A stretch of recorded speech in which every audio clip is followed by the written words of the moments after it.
Okay, so we're going to start bringing in our vocals that we have on our sample pack. You'll notice if you go to Cubase's pool, which is Command P or Apple P on a Mac and Control P on a PC, we'll bring up your pool. And in here we've got our audio, drums, effects, and vocals. You'll remember bringing these in and creating these folders and everything at the start. And in here we've got vocals 1, vocals 2, right the way down to vocals 5. And these are 5 vocal tracks, which had already been pre-mixed. And what we're going to do is create a folder for these to go into. So if we right click and add a folder track, and we're going to rename it vocals.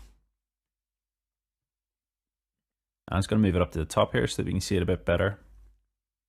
And in here, I'm going to create 5 audio tracks. So when you add a new audio track, it'll ask you what type of configuration. So we're just going to put in 5 for our count, stereo, and click OK. And then we can just rename these to the relevant name. So vocals 1, vocals 2,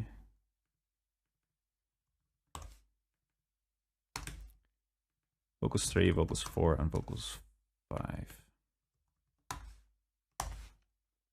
Now we need to just highlight these, and you can highlight them all by doing the shift and click, which will go across them all. So if you click at the bottom one, hold down shift, and then click at the top one, that'll highlight all of them. So if you click and drag them into that folder, you can then collapse that folder or reveal it at any time.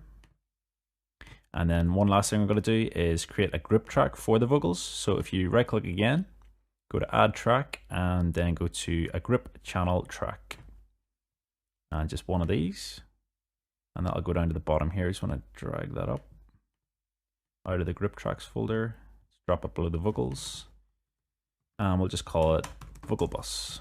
And then we can send all of our vocal tracks to this one master output, which we can control. And to assign that, we go into our individual vocal tracks. And if we click on vocals 1, we can go to the output section on the left here. And we want to go down to groups and vocal bus. I want to do the same for vocals 2, right the way through to vocals 5.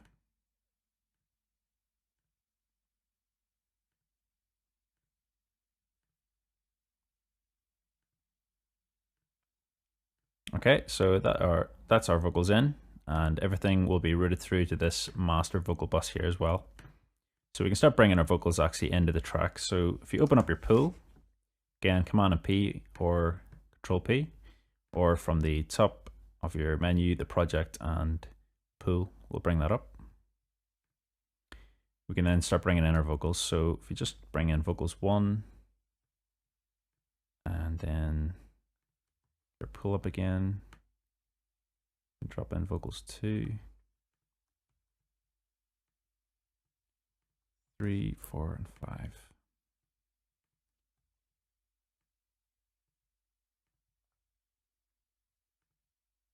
just going to set my quantize to 1/8 here, just to get things snapping easier. Okay, so depending on what your tempo of your project is set to, will depend on whether these vocals will work with your project or not. Now, I did record them at 126, so they should work. I'm just going to mute them all because they don't all work with this particular part of the song.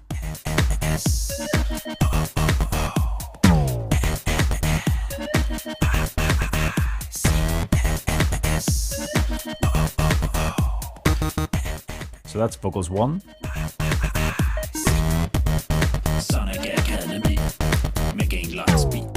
And you hear there, vocals 2 is clearly for the, we're going to use it in the breakdown of our song, so we don't want it playing there.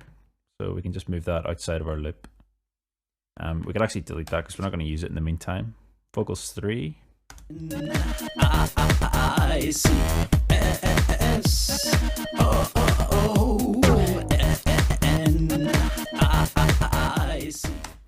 And that is also going to be in our breakdown, so we can get rid of that for now. Vocals 4.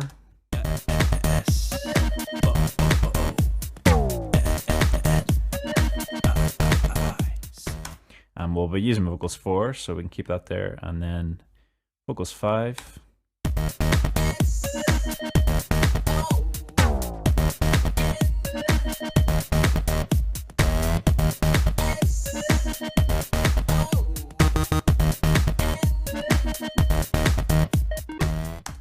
Okay, so vocals 5 works well, so we can keep it into our project as well. Even though we deleted vocals 2 and 3 there, they are easily recallable from your pool, just by opening up and dragging it in. And you can see there vocals 1 has been used once, and so is 4 and 5. So it keeps a track of what's actually being used. Okay, so if you are using anything outside of 126 BPM, your samples won't fit correctly. Now, you'll notice here, like for example, our vocals 4 track, and because we are 126 exactly, our sample ends. It is exactly 4 bars long, and the sample comes right to the end of the 4th bar and stops. If you are set to, for example, I'll set this to 128, and now we will be out of tempo with the actual vocal samples.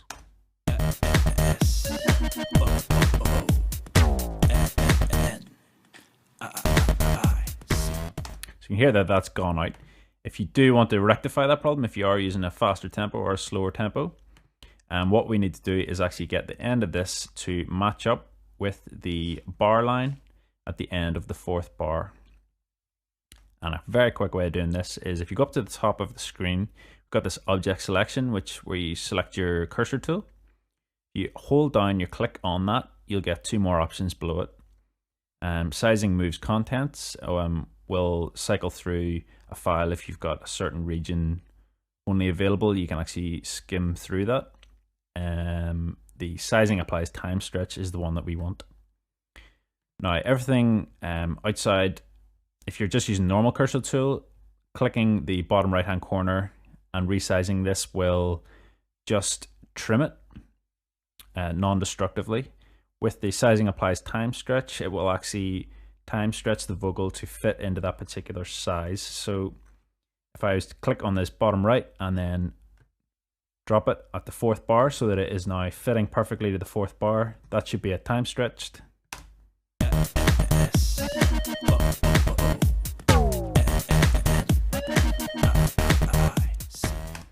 The same goes for if we are playing it a lot slower. So if we're playing at 120, you'll notice that we are way out now. So again, we drag the bottom and make it 4 bars long.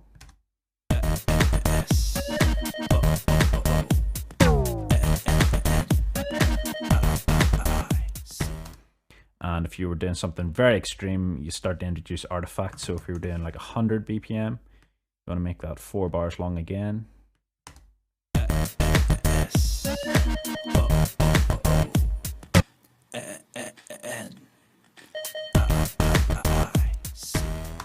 Still works though. So I'm just going to undo that because we don't want to ruin any of that by applying time stretch because it's already done for us. So 126 is the native speed for them.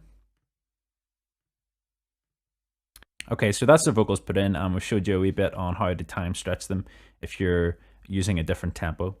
In the next tutorial, we'll add a bit of reverb, and we'll do a couple sends to ping pong delays and things to just add a bit of space to the vocals.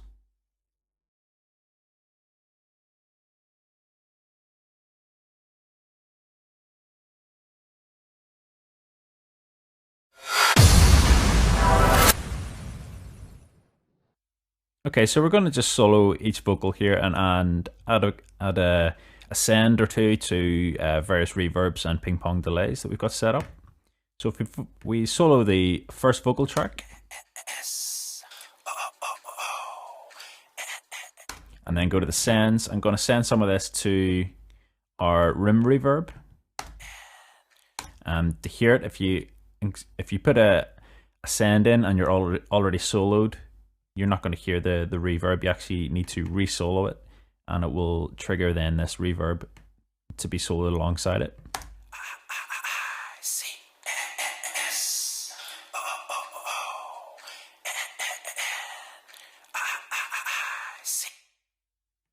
Okay, so we'll add a ping pong delay as well.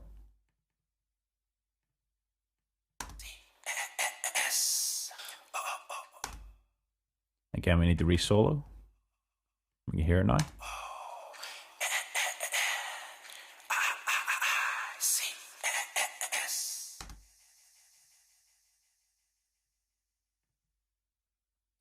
Just going to go down to the ping pong delay here, just have a look at it. Again, you can access it through the FX channels, and our ping pong delay is the bottom one.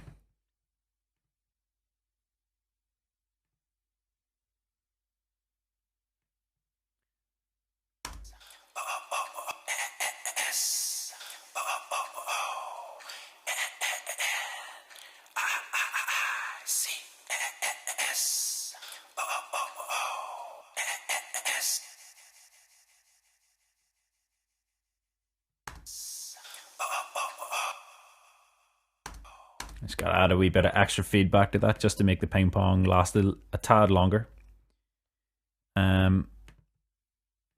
Okay, so I'll just bring the volume of that track back slightly as well.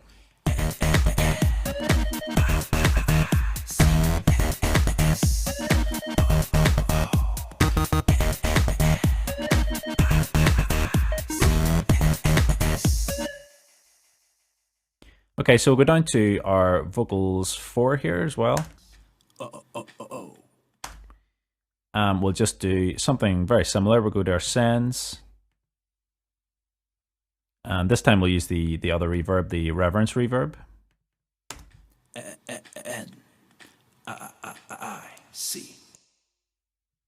It's a slightly longer reverb that we've got set up on this one.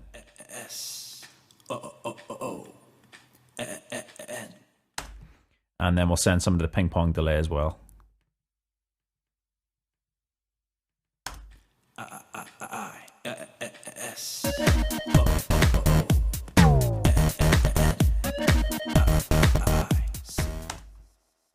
And we'll bring the volume back on this one.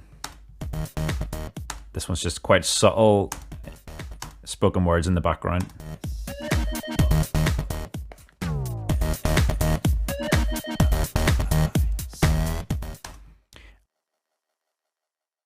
And then vocals 5, we just unmute it.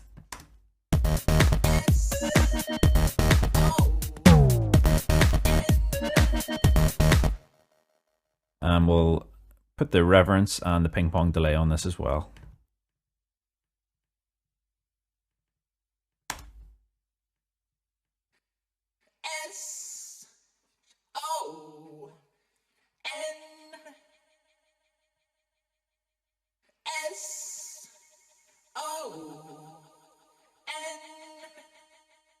We'll send quite a lot to the ping pong delay in this.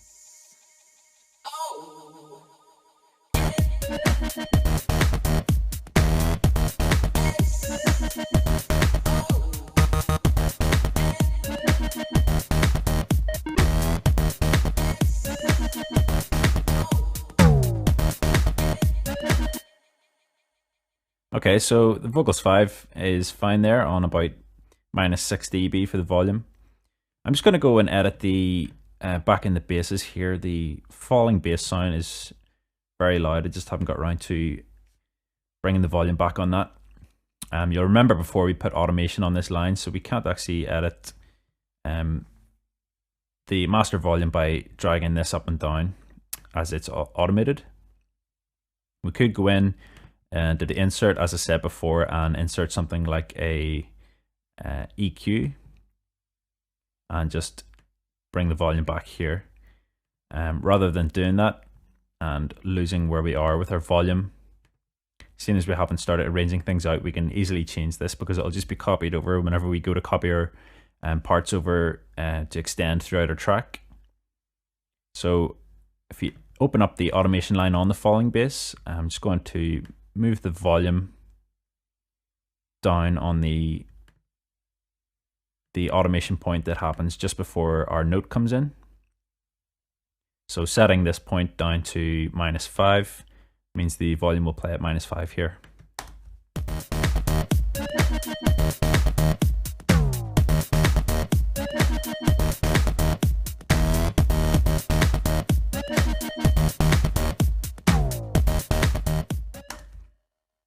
And I'll set it to about -6.23 there. That sounds fine. Doesn't have to be -6.23, but in and around -6 dB is fine. Okay, so one last thing I'm going to do here very quickly is add a compressor to our vocal bus. So if you go up to where our vocals are and the group track that we set up for our vocals, go to Dynamics and Compressor on the inserts. I'm going to turn the sidechain on. And I'm going to turn the ratio right back to 1 so that nothing's happening. I'll just pull this threshold back slightly and bring our release down. Now I'm going to send some of our trigger to that sidechain. So if you go to our sidechain trigger, by clicking the trigger folder at the top, then the trigger audio track, and then go to the send section, and then go to a new send and go to sidechains and vocal bus. Turn it on and turn it up. That's us set up for that, and we can go back to our vocal bus and then open our compressor.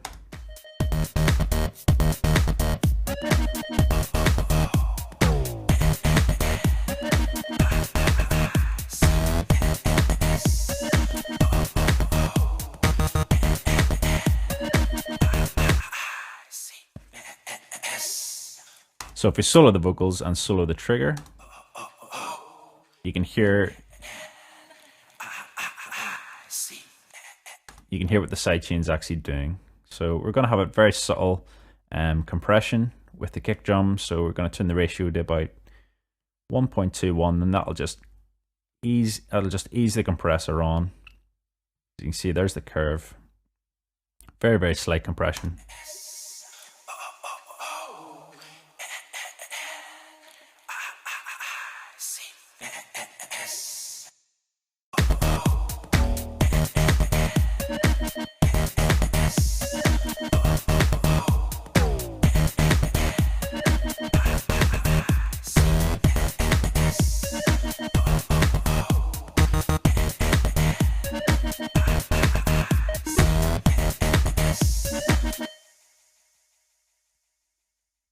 Okay, so that is our vocals setup and ready to go, apart from our vocals 2 and vocals 3, which we'll set up whenever we go to arrange our track out, because we'll be bringing those vocals back in for the breakdowns, and then we can set up our reverbs and things then, just to make it so we can hear what the track sounds like at that particular time, so we know what reverb to set up.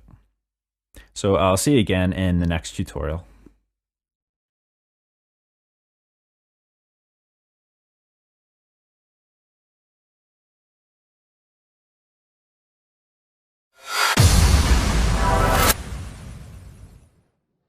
Okay, so I'm just going to talk a little bit about arrangement in this video. Bundled along with this course in the samples folder is a arrangement MIDI file. Well, it's a Cubase arrangement project, and in there is a MIDI file and a source file. And if you just go to File and Open in Cubase, and if you browse to the samples folder, and there is a folder called Arranger. And then there is Electro arrangement.cpr. So if you open that up, and we do want to activate it if you've got this track open alongside it, the one that you're working on, that is. Okay, so what I've done here is I have taken a track that I like the sound of. I've used the track from our previous Electro arrangement, which again was based on another song, but what you want to do is import a song that you like the sound of, one that you like the arrangement of, and then split it down into its fundamentals. You want to split it down into its beats, into its build-ups, its breakdowns. Where there's a change, make a note of a change. Where there's a crash symbol, make a note that there's a crash symbol. And then you can use the MIDI clips to actually build yourself a template, as you can see here. What I've done is I've taken a song, and you can see here I have split it by taking the scissors tool. You can, if you hit 3 on your keyboard, you'll get your scissors tool, and if you set your quantize to something like a bar so that it snaps nice and easily, you can cut different parts out of your song. And so what I've done here is I've made a note that here there's a change in the song, so I've split it. And then there's another change here, so I've made another split. And then there's a drop section here, so I split it. Then the breakdown comes in at bar 33, so I've split it again. And I've done this the whole way through. I've split it where there's where the main part of the tune comes in. And then there's a change here, 8 bars later. There's another change. Every 8 bars there's a change. And then there's another wee drop section. And then it goes back into a drive. And then a small build up here at 101. And then back into the main sort of riff again. And then a wee pre-drop section here. And back into a breakdown.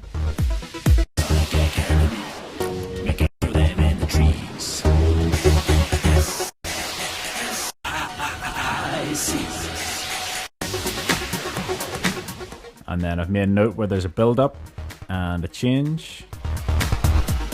So I've cut again, I've cut there and I've cut here, and then I've cut where it comes back in again. I've cut where there's a continuation and a change,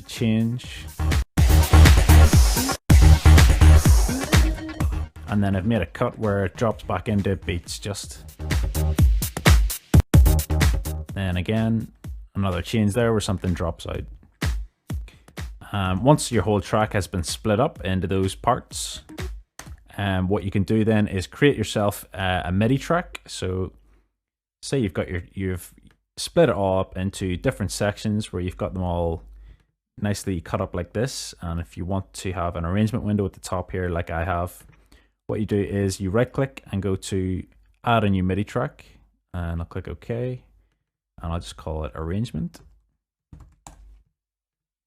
And then if you zoom in using your H key on your keyboard, if we just take our pencil tool, we can now draw in some MIDI data. So got our quantize set to a bar, so that should be fine. So what you would do is click across where that section happens here, and then you can click across this one, and then again here, and then there's a pre-drop, a breakdown. And if you just follow your whole track the whole way along, doing exactly as I'm doing, just drawing in where you've made notes where there's a change or a different section happening. And just do that until you get to the end of the track. And then what you do is you get your cursor tool, you click on the part that you want to make a note about. So we've got our arrangement here. What we want to make a note is that this is just beats at the start. So we would just click on that. And if you go to the top left, there's this name section. Underneath that, it says arrangement at the minute because it's just the name of the MIDI track that it's on. So if we click that, we can actually change this to, we can change it to say drums, or as I've got it there at the top, I've got it saying beats. And then at this section, we can change that to say that there's a change happening. And the next one, we can click that to say there's another change. And then we've got a pre-drop section.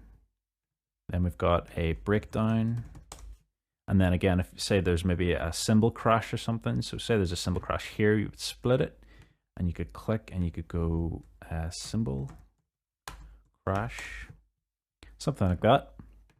And then you can rename this one as your main drive, and so on and so forth until you get to the end of your song and you've got a massive big template. And then you can color key them as well if you want to make it look pretty and easy to follow. So for instance, say I wanted all of my beats here, as I want them all to be blue, and I want my breakdown to be green. So I would highlight across my beats, and at the top there's this wee paint bucket. If you just click on the small wee box just below it, it's gray at the minute, and then this wee palette will open up and you can select your color. So I'm going to select blue, and then you click on your paint and you just click on the boxes that you want to become blue. And then if we click again, get our palette up again. So we go to yellow, and I can just click on where I want the bits to be yellow. and then I can select green. I can make my breakdowns green, and I can make my main track, or the main drive of my track, orange. And then you've got something that looks like this, and then what you can do is you can then use that as a template to build your track upon. One thing that you do need to make sure of is that the audio file that you're bringing in, the track that you're bringing in to analyze, needs to be at the correct tempo of your project tempo. So if you're bringing in a song that is 128 BPM, you need to make sure that your tempo of your project is 128 BPM, so that when you split it down, your MIDI tracks, your MIDI data will all happen on the beat. Like for example, here you can see this track that I brought in is 126 BPM. So my changes are all happening at bar, say 16, and then 8 bars after that, I'm getting another change. 4 bars after that, I'm getting another change. If I had brought something in that was 126, it wouldn't, or something that wasn't 126, say it was 136, all my changes would be happening at random areas, and the MIDI data wouldn't sync up when I go to use this later on. So make sure that the track that you bring in is at the correct tempo. So find out the tempo of your track.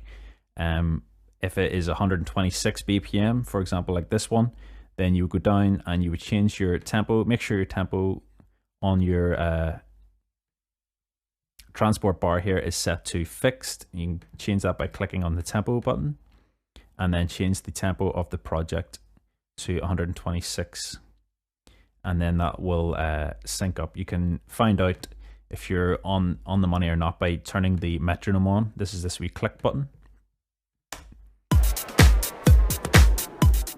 So you can hear that click is in time with our drums. And if we go to the end of our song,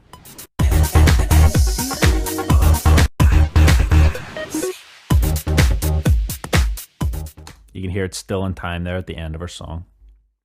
So again, if your track isn't at the correct tempo, you could try and use the sizing applies time stretch, but it's a bit hit and miss in Cubase, and it can be a bit fiddly to actually get it to work.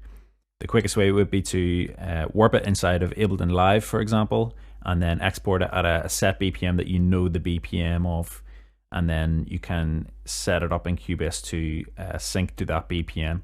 Or if you do know the BPM of the song, you simply just change the tempo of your track. Cubase does make a guess at the BPM of the track, but it's not always accurate, because again, it's based on time. As you can see here, this particular one, it's guessed that it's 120, which is, it's just not right. So in summary, find a track that you like the sound of, either put it into Ableton or find out its BPM. So either put it into Ableton and export it at a set BPM, or find out its BPM, import it into Cubase, and then set the tempo of a new blank Cubase project to the tempo of your imported track, and then split it down and listen to the song, split it using the scissors tool at different points where you've noticed changes in the track, where there's a breakdown, where there's a cymbal crash, where there's some beats happening. And then once you've got that split, add a new MIDI track, and then draw in the exact same thing that's happening in your audio track using the draw tool. And then finally, you can then click on those individual MIDI clips and rename them to correspond to what's happening in the track. And then again, if you want to, you can color them in using the paint tool. In the next tutorial, I'm going to show you how to actually import this into your project that you're working on and actually make use of the arrangement.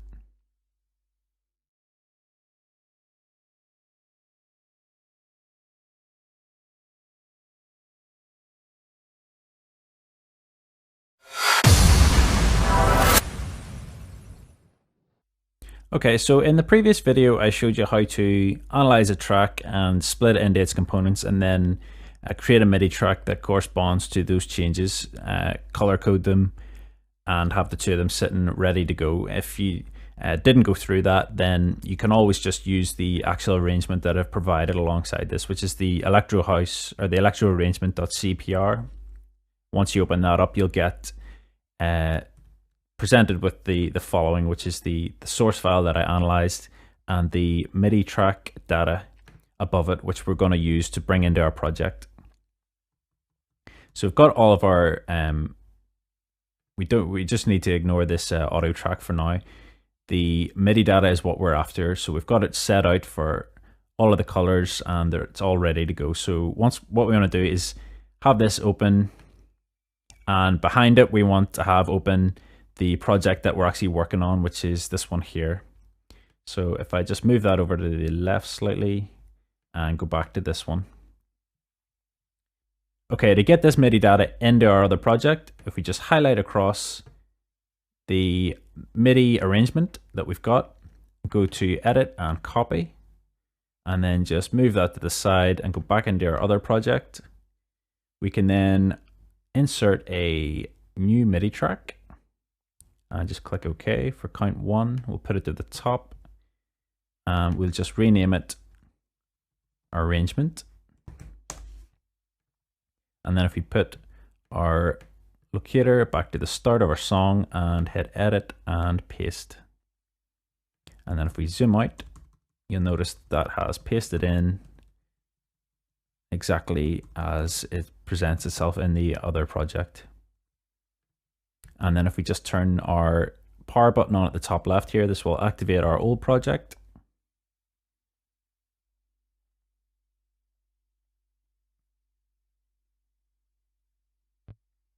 And then we're ready to go, and we're ready to start arranging things out into this one. A quick tip as well, at the minute this arrangement window is, or this arrangement track is sitting at the top of our track, top of our list of tracks. This is okay, it's not great, because once we start adding things down at the bottom and we're going to start arranging and we're not sure where we are, it's nice to have the arrangement window always at the very, very top of our list no matter what. So there is a trick you can use here, and if you go up to the top of the inspector here, just to the right of the inspector, there's this wee vertical line. It says divide track list, and it will change it to horizontal. Now we can actually create a MIDI track inside of this new window, and it will always stay to the top of our list. So if we just double click, and we'll get a new MIDI track, and we can just create a new one and just call it the same again, arrangement. And we can just drag in the MIDI clips from the previous one. And then if we just get rid of that original one, we can just remove that.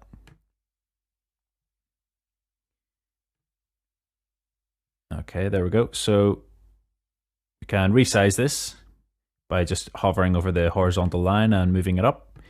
But you'll notice if we start scrolling up and down, the arrangement always stays at the top, so we can always see where we are in relation to our arrangement. Okay, so in the next tutorial, we're going to continue on with arranging out our track using the actual arrangement data that we've brought in.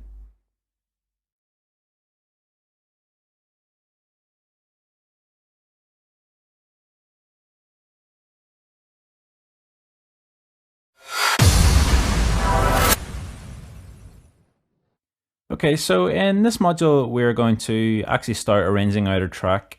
And by this stage, you'll have got your arrangement helper file at the top of your window, at the top of your project now, split up into sections to show you where you're going to be placing everything. So in this module, we're going to arrange up to this 33 section in this one, which is up to our breakdown.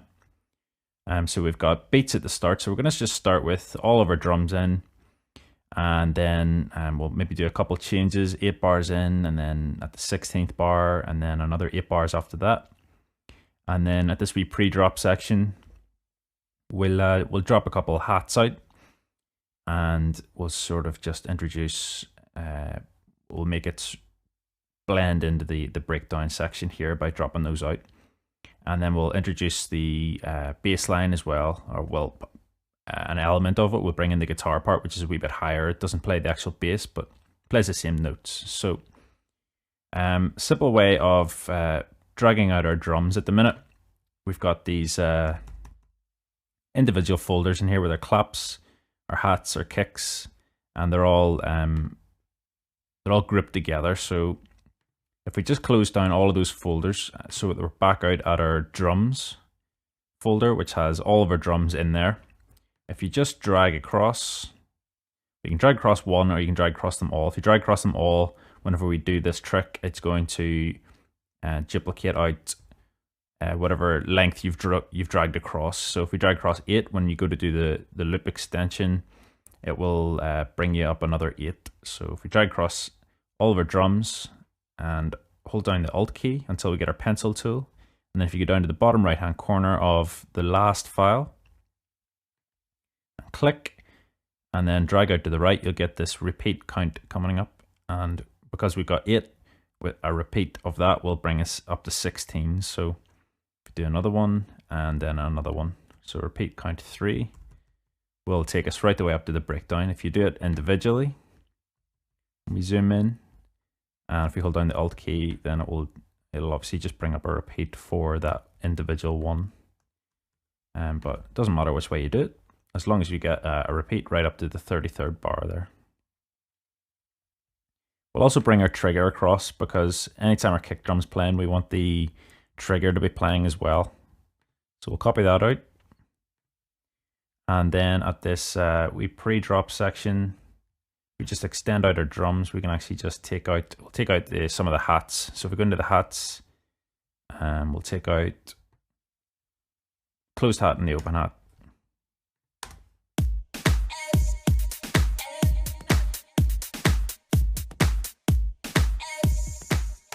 And then we'll also take out there's like a wee low pass kick that we've got in here with like a wee thud.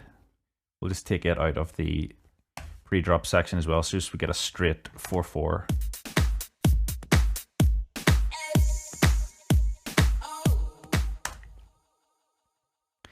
Okay, and then if we go back a wee bit to the end of bar 16 here, there's like a change. And what we'll do is we'll introduce the guitar part, which is here. And what we're going to do is actually glue these guitar parts together. So if at the top here there is a glue tool, which is the 4th one in, so it would also be the 4th key on your keyboard. So if you hit number 4, it'll bring up your glue tool.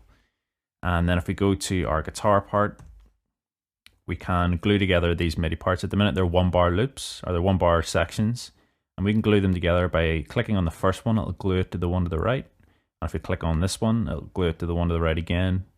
And we click on that one, it'll do again that glue. So now we've got a 4-bar loop, well, a 4-bar MIDI clip, and we could do the same for the next one. So there's 2 4-bar MIDI clips.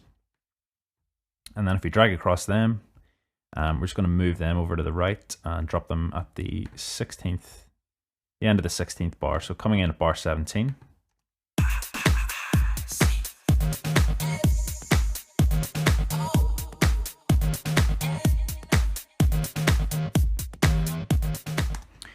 We can just go into our vocals here, and for vocals 5, I'm just going to delete that for now because we don't want it until the end of our song.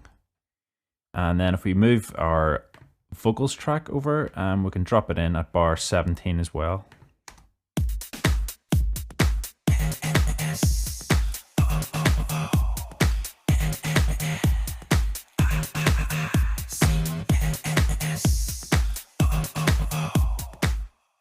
We'll just bring the volume back on that track slightly.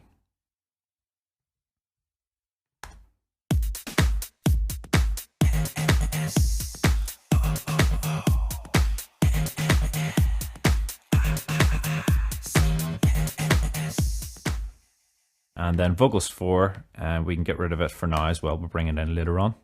Don't worry if you delete it here, because we've always got it in our pool. We can just drag it in at any stage. And then at the 17th bar, we'll also bring in our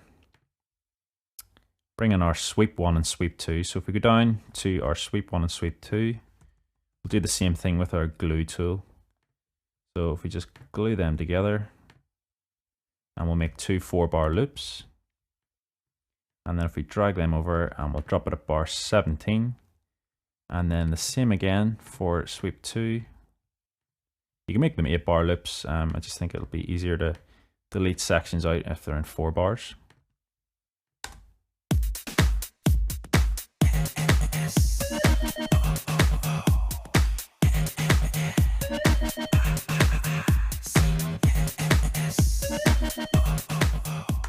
we can duplicate these out by just clicking over them, and then again Alt key on the bottom corner, and that'll repeat them out.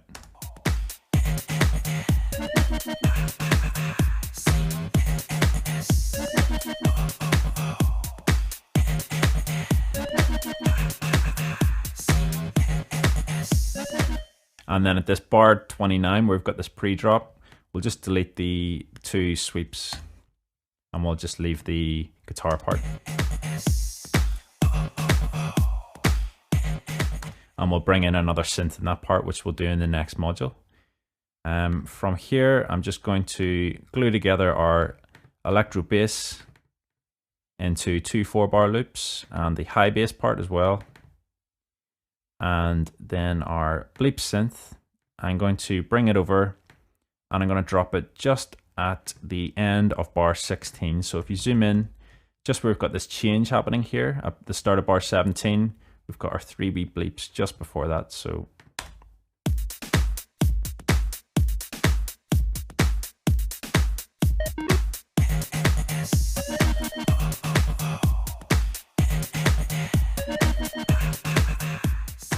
and then we'll also make this bleep thing repeat throughout this wee section at the start. So we can Alt and click and drag that over. I'm going to make this a 4-bar loop.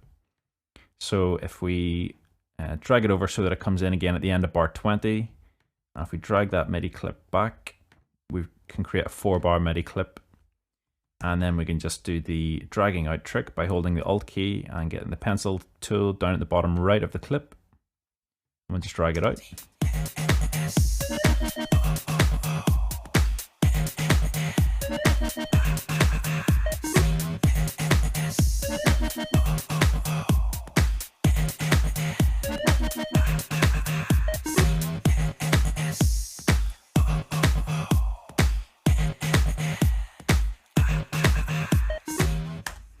Okay, so that's it arranged just out to the breakdown. I'm going to move our bass parts over. So we've got our electro bass and our electro high bass part, and it's obviously going to come in at bar 45. Well, the high bass part isn't, but the main bass is, but we'll leave it over there for now. And the same goes for the falling bass. We'll leave it over at bar 45. So that's almost arranged out. Well, it's a very simple arrangement until bar 33. In the next module, I'm going to bring in a wee floaty synth part that'll play over this pre-drop section of bar 29.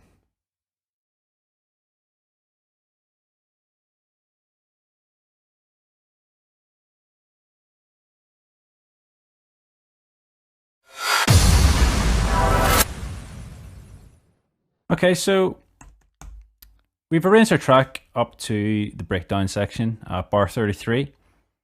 And we've got noted in here that there's like a wee pre-drop section. So we're going to change the tune. We're going to bring in another synth. And to do that, I'm going to use the prologue again. And I'm just going to right click, add a track, and add an instrument.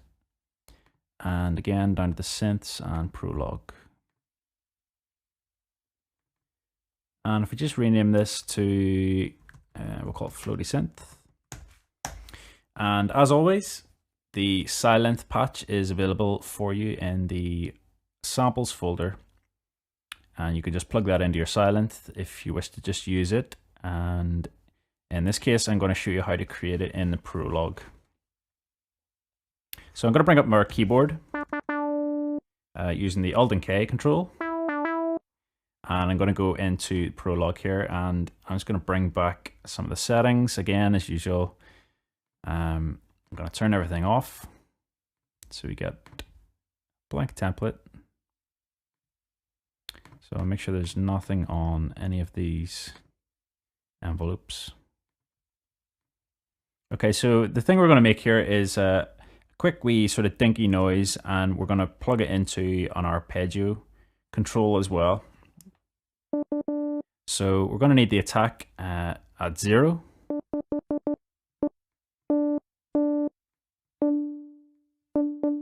And we're going to turn the release up as well. And we're going to bring the sustain down. So we're going to leave it about there.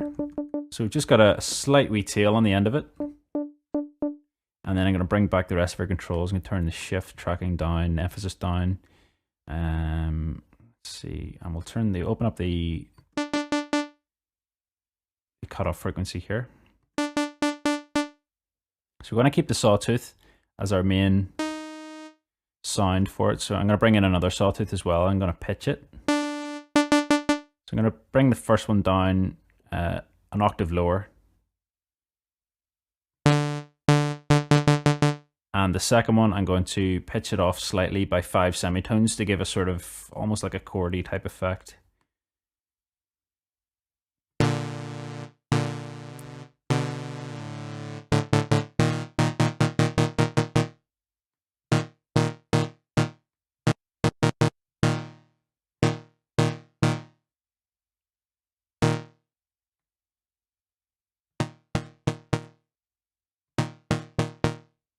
Okay, so it sounds like a good bass for it. And we're going to make use of this synth here to play, as I said, like an arpeggio. So if we come back out of that, because Prologue doesn't have an arpeggio built into it, none of the actual synths in Cubase have that. But it does have this handy feature on the left here. If you go down to your MIDI inserts, you can insert a whole bunch of stuff into your MIDI pattern, and the one we're going to make use of is the Arpeggio 5. You notice now when you play a note, it's actually playing. It's actually playing the note over and over again. So I'm just going to bring the length of the actual note back. So I'm going to keep the length at 1/32, and that's basically what sort of it's the length of your MIDI note. So if you were to put it to something longer, you get a longer note held down. You need to increase the step size, obviously. So if we bring this down to 16ths, you'll get the step being in 8ths, but the length of the notes being in 16th bursts.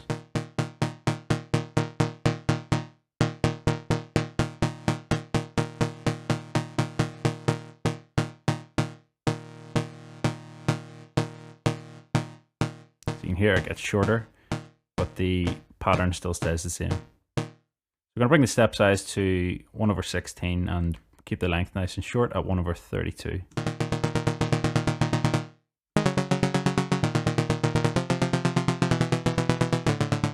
Okay, so we're going to go and program in a quick bar here. So I'm going to close our keyboard down using the Alt and K and zoom in with H. Grab a pencil tool, and I'm going to draw in a 4-bar loop across the pre-drop section. So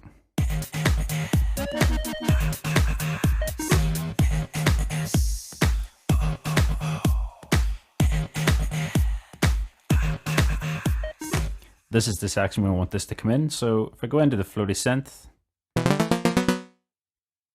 I'm gonna pretty much all the notes that we're playing at the minute are on this sort of D#3 note. So we're gonna finish on that note. We're going to start on a note slightly above it and fall down to this note, as if it gives that sort of impression of falling down into key towards the end. So we'll put the last note in key at D#3. I need to bring the quantize, set it to 1/8. And I'll do the first note just above it. We'll go up to F on our keyboard.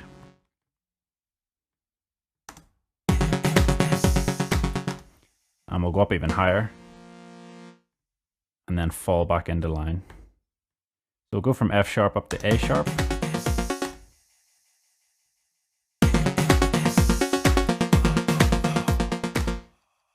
There's a wee bit of a glitch there. It's not meant to do that. And then we'll drop halfway through that bar down to E, which is just above D#3.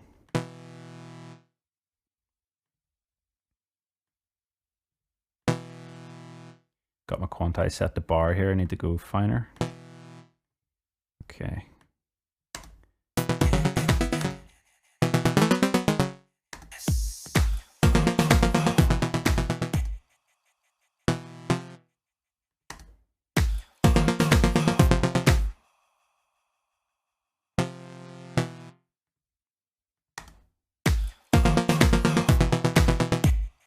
and then we'll drop down to D sharp 3.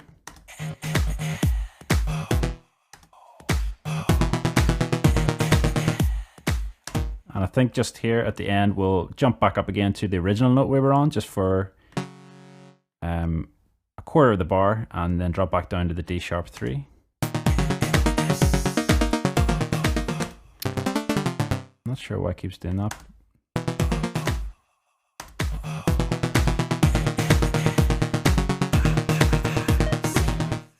Okay, I'll loop that around so we can hear it working properly. So you click on that clip and hit P, you'll get the loop locators.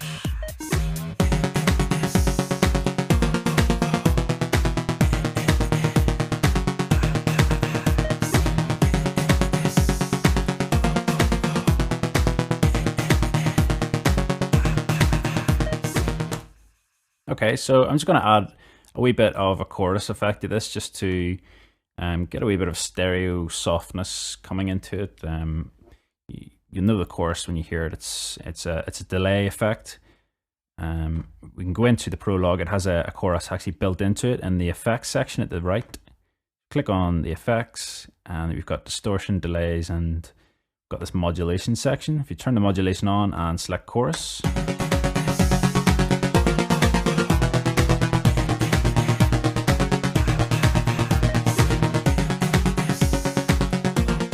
bring the level back.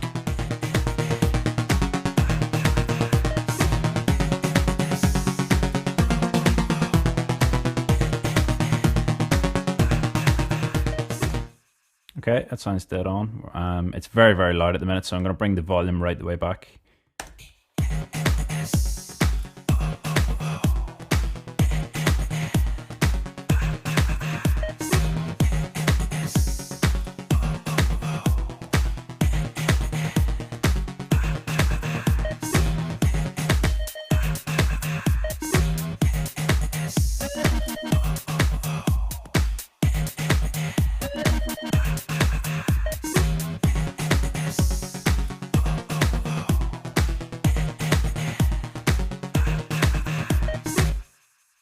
Okay, so the volume's at about -10 there, and I'm just going to send some of this to the ping pong and the reverb.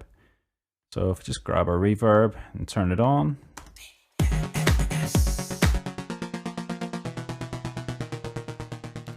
And again, the ping pong delay.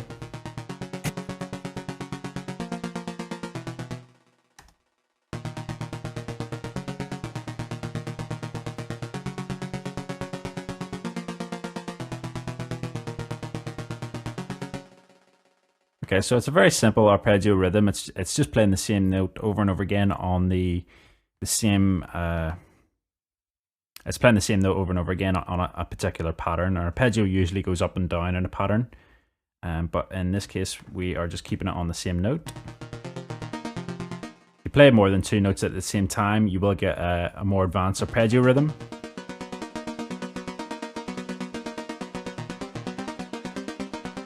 Or if you play 3 notes, you get a cycling through the 3 notes as well. But we're just playing 1.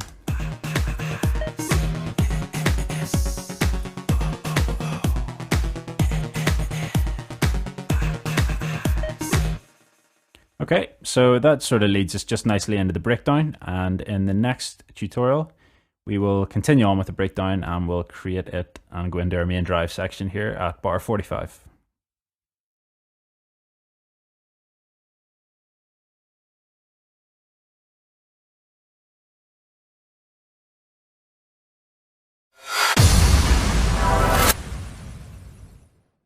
Okay, so we're into our breakdown section, and it lasts 12 bars, and then it drops into our main drive. So in the first 8 bars, we're going to build it up to our floaty synth and a couple of our vocal patterns. So I'm going to drag our floaty synth over and drop it in at bar 41 here, which is the last 4 bars of our build up of our breakdown, sorry. And then I'm going to drop the bleep synth over as well, so that it just clicks in at the end just before we drop into our main drive. And then as we come in, we have our guitar part playing here. And I'm going to have this playing throughout the start of our breakdown, but I don't want the distorted guitar sound playing. So what I'm going to do is duplicate up this track. So if we right click on it and go to duplicate tracks, it will create ourselves another guitar part. So if we just rename this one guitar 2, and we can just delete the MIDI data from it. And then I'm going to just drop in the same guitar parts for the first 2 bars, or the first 8 bars of our breakdown.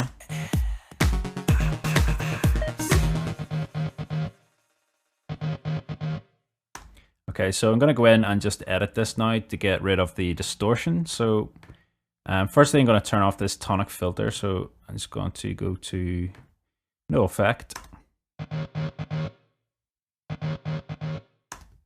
I'm just going to loop this round. And then go into our amp simulator, and I'm going to bring the drive right the way back.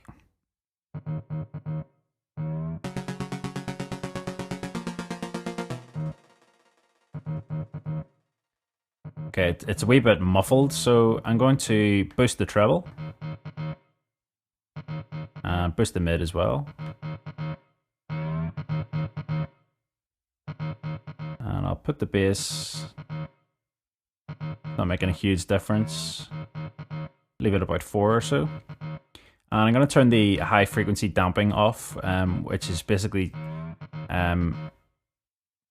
it's taking the reverberations of the guitar part and taking out the high frequencies.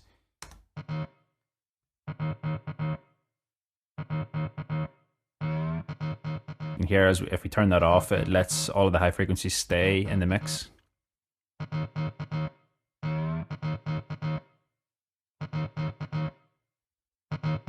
And then I'll maybe turn it up a wee bit as well. Okay, and then I'll send a bit of this to the ping pong delay, and then we'll just leave that as it is. So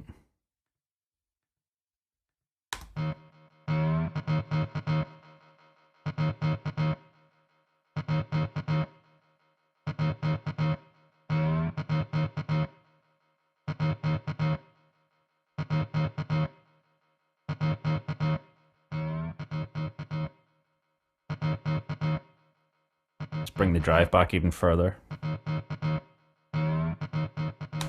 Okay, so we've dropped in from our pre-drop.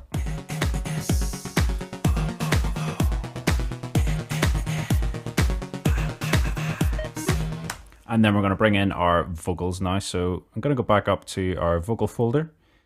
And vocal, I can't remember which one it is. If we go to our pool, we can audition the vocals by clicking on each of them and hitting play. Sonic Academy. And that's the one we want there. So it's vocals number 2. So we're going to click it and drop it into vocal 2.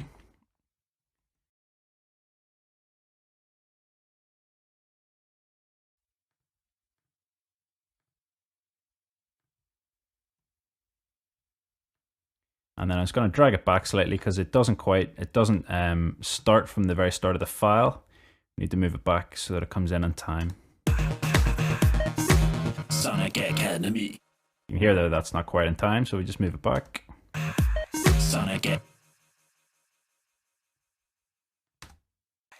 Sonic Academy. Making lots of beats. Down on either side. Random words of rhyme. Coming up from major hugs. Rounded tiger cups. To take all of my keys. And throw them in the trees. Sonic Academy. Making lots of beats. Okay, so that is vocals 2 setup. While it's in place, we're going to do a couple of vocal treatments to it and stuff in a wee minute, but we'll just get it in place. It is synced, as we discussed before, everything we bring in here is synced to 126 BPM. So if you're not at 126 BPM, this one can be a wee bit more fiddly because the sizing applies time stretch doesn't, well, it can apply, but as you can see, this isn't exactly 8 bars. It's actually 9 bars.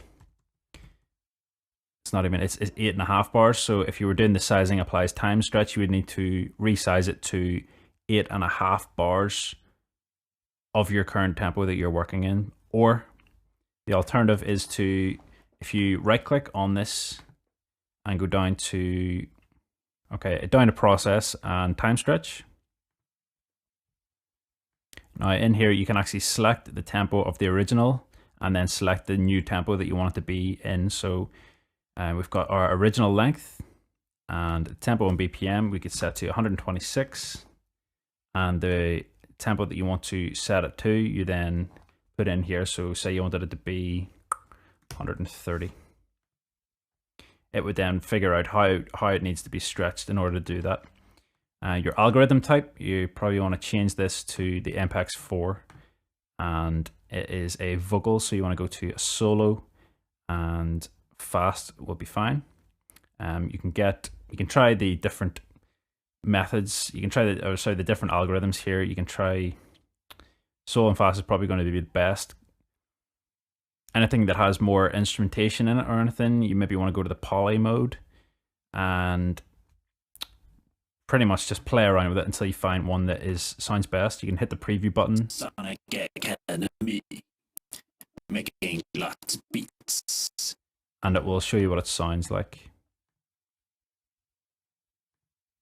Or you can try the real-time algorithm and vocals. Sonic Academy, making lots of beats. Anyway, that's how you do it. And your algorithm type, MPEG-4, say, is a more complex algorithm, and it will sound a lot better. Solo and fast or solo and musical. And then hit your process, and that will stretch it to your tempo. Okay, so vocals 2's in.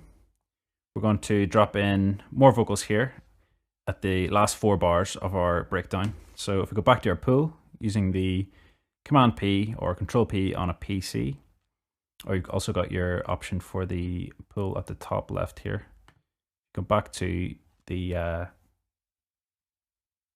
Cubase window. The pool button is up here, or you can get it again from Project and Pool. So we're going to have vocal 1 and vocal 3 playing at the final 4 bars here. So it's going to drop in vocal 1.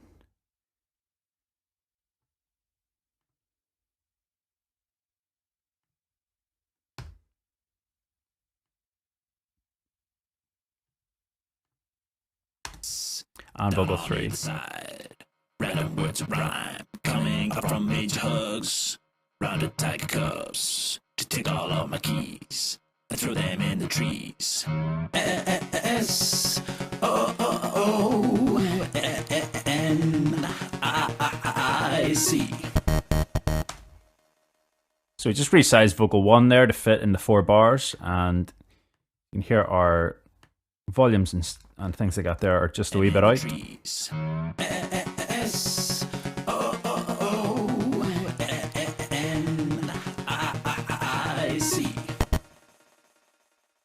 Okay, so that is the vocals 2. That's the breakdown setup.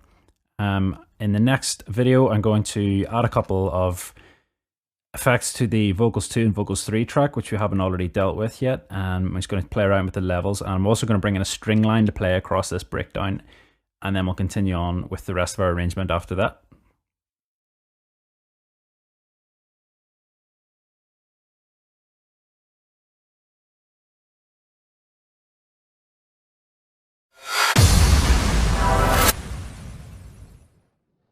Okay, so breakdown is done. We've done our beats right up to our first breakdown, and then we're going to drop into our main drive now. We already created our bass parts for this, which we moved over here earlier on.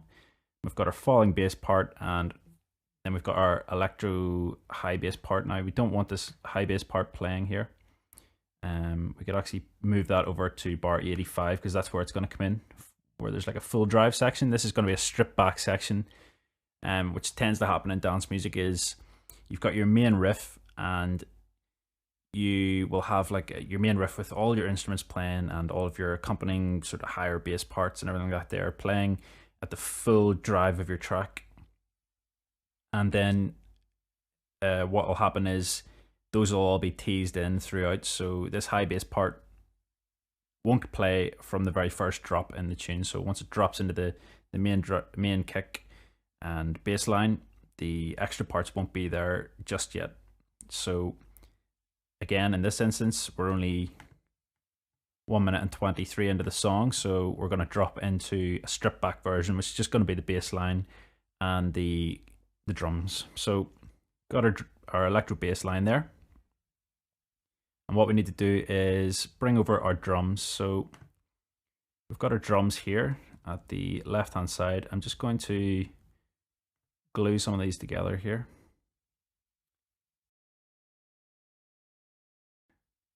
So again, take that glue tool or 4 on your keyboard, and if you just click the MIDI part that you want to glue to the right hand side of, if you know what I mean. So if you click on the left of the line, it'll glue that part to the next MIDI clip immediately to its right. So we've got 4 bips here, and I'm just going to click and drag them over to bar 45, and these are going to play. So if we highlight them and hold the Alt key, get our pencil up and click the bottom right hand corner, duplicate that out until bar 77. And then we're going to bring across our guitar part, which is our distorted guitar part. And if we just hold down Alt, if we highlight across the guitar part that was there initially and hold Alt and click, drag that over, I'm going to drop it in bar 45, and again highlight them all, Alt, and go down to the bottom corner, and you can repeat that up to bar 77. Guitar 2, we're going to have it come in later on, but we'll do that in the next video. And then we've got electro bass, so we can duplicate that out, holding the Alt key and the bottom right corner again. And then our floaty synths, we're going to copy them over, and we can duplicate them out using the same technique. Falling bass, duplicate it out all the way to 77. And the bleep synth, we're going to copy that over, and we'll have it playing not every 4 bars, we'll have it every 8 bars. So we'll have it coming in at the bar 53, just before bar 53, and just before bar 61, 69, and just before 77. And then we're also going to bring across, because we're going into this pre-drop, we're actually going to go drop back into this vocal again. So we're going to bring across vocal 1, which is just a wee snippet here, and we're going to have it coming in at bar 69, which is the sort of whispered vocal.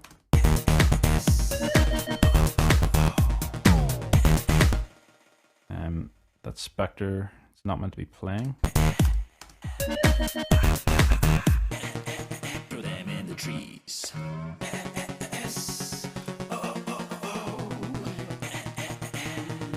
I see.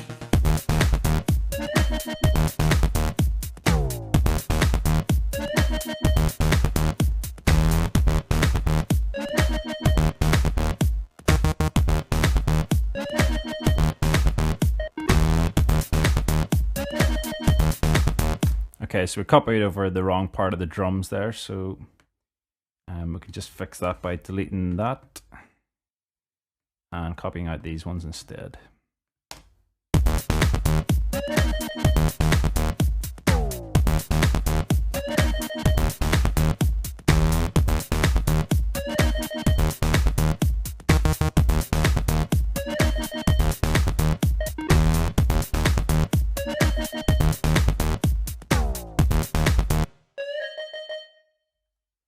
Just going to bring the volume back on this here. It's a bit overpowering at the minute.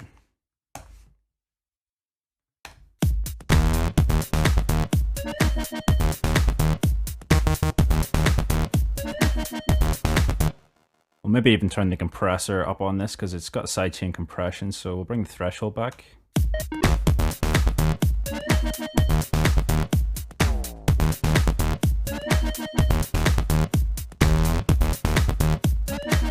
Okay, so I think the problem is I've forgotten to actually send the kick drum to this compressor, and it's just letting the whole signal through. So, oh right, okay, no, that's not right. We've got the trigger at the top here. Forgot to copy our triggers over. So everywhere there's a trigger, there needs to be, or everywhere there's a kick drum, there needs to be a trigger. So copy our triggers.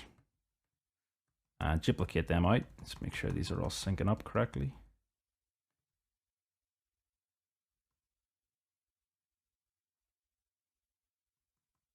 Okay, so you can probably go back in and turn the threshold back down on that there, because it should change the sound now.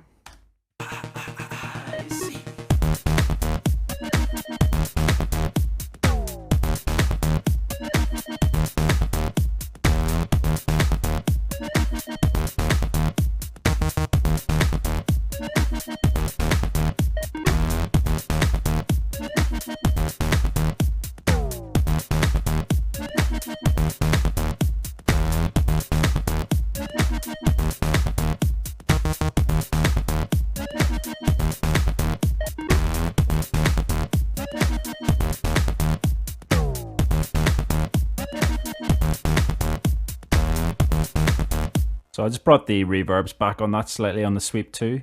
And I'm just going to bring the volume back on the falling bass as well here. Let me just have a wee look. It must be automated. So volume of our falling bass is automated. So if we delete these three and delete all these automation points.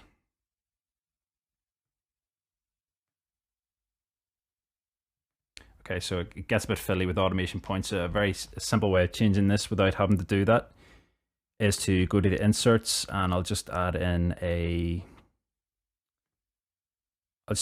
graphic 10 EQ, and I won't make any changes, and I'll bring the volume back here.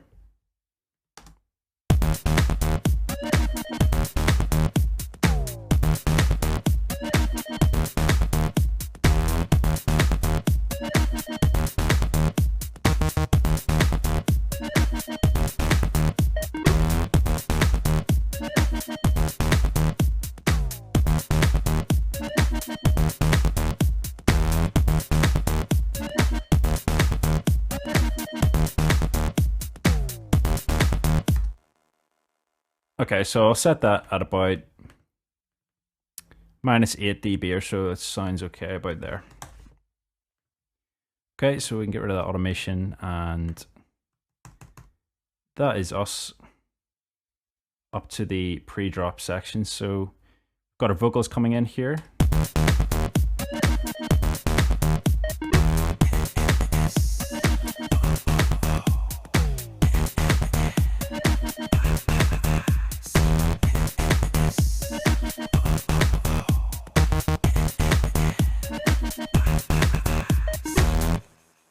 And then we'll drop into the pre-drop with more vocals. And one last thing I'm going to do is just tweak the drums slightly. So at the start here, I'm going to take out got to go to the hats section. I'm going to take out our open hats up to this change here. So we've got a change marked in at bar 53.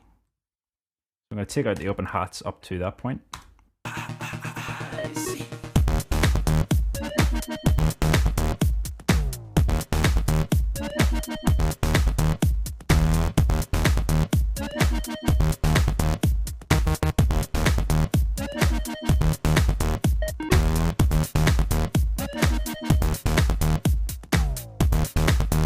And then to mark the occasion of another change here at bar 61, I'm actually going to bring in some more open hats. This time a vocal loop, or sorry, a drum loop. And to do that, I'm going to right click, add a track, add an audio track this time. I'm going to move it to the top, and I'm going to call it open hat loop. And if we go to our pool, which is Command P or this button or Control P, go to our drums, and it is open hats. So that's the one we want, and we get that, and we drop it into the audio track we just made. And it's quite loud, so I'm going to bring the volume back.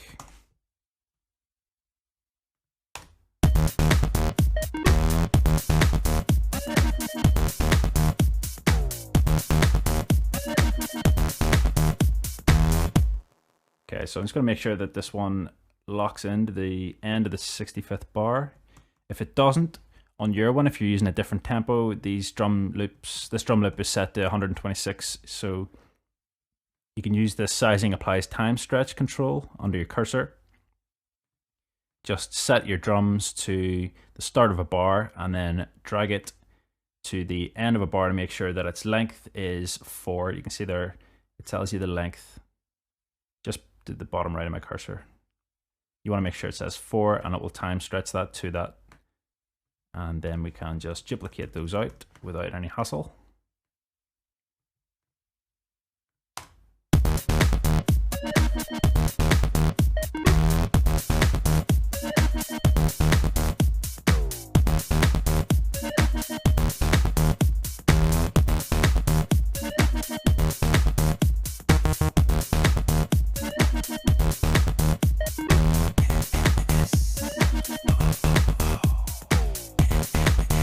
Okay, so I'm just going to add a wee bit of reverb to those open hats. So if we go to the send section, go to the reverence, turn it on and add a wee bit.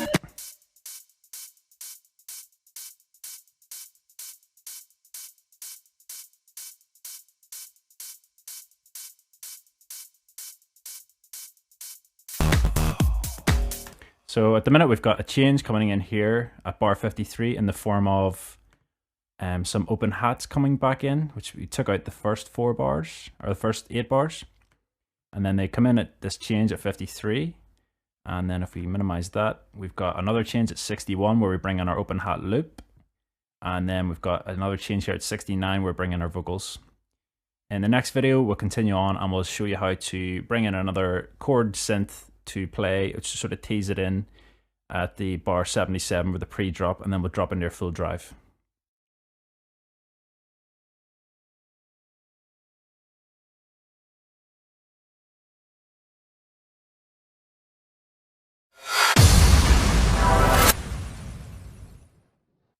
Okay, so next up is the chorded synth, which is sort of along the lines of D. Ramirez, that sort of Cedar. It's almost like a bendy, chorded, saw-based wave type. We're going to use the Prologue to build it as well. So if we go into Prologue and create a new instrument, and I'm just going to call it Chord Synth. And again, this is available for the Silent if you wish. Just go to your sample file and the Silent project folder in there with the FXP files. You can load them into Silent. And we're just going to draw. Let's make it quantize a bit bigger here, and I'm going to draw 8 bars from 77 to 85, and a chord's going to play in here. So I'm going to open up our keyboard. Oh, it's already open. Alt and K, and I'm going to go into our chord synth, and I'm going to show you how to achieve this sound. So let's get it up. I'm going to bring everything back to 0 as usual.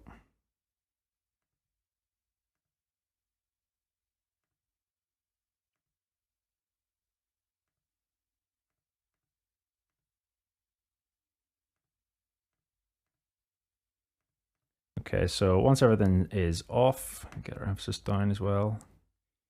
Okay, so we've just got a sawtooth now, and I'm going to keep the pitch at 0.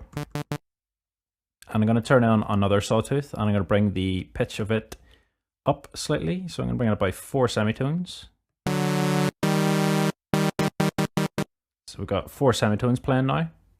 And if we go to our third oscillator now and turn it up as well, I'm going to bring in a sub element to it, and all 3 is a sawtooth, by the way.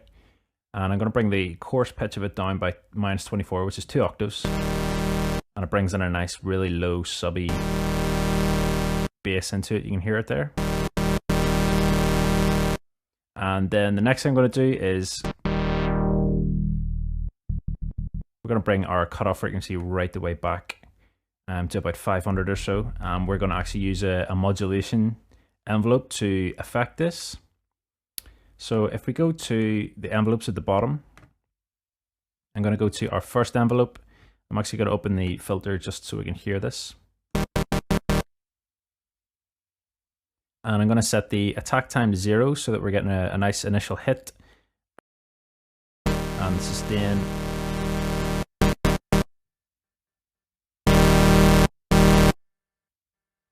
We just want this to be a constant note, so it actually doesn't really matter where the decay is on this. So we want the release to be at 0. The sustain, we're going to keep it at 100.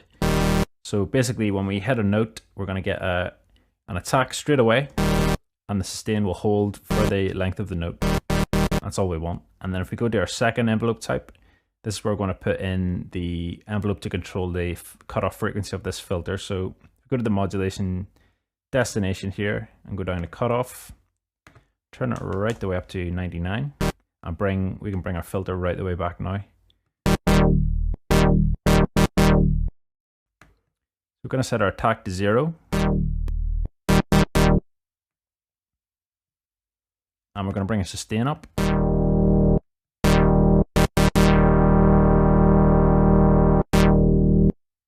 going to bring a sustain up to a nice level where it'll sort of even off. So basically where you leave your sustain is where the cutoff frequency will finish. So we leave it up here. We're going to leave it very high in the cutoff frequency. Bring it right down to 0. It'll filter right the way down. I'm going to leave it at around 30 or so. And the decay time is how quickly it falls down to that part.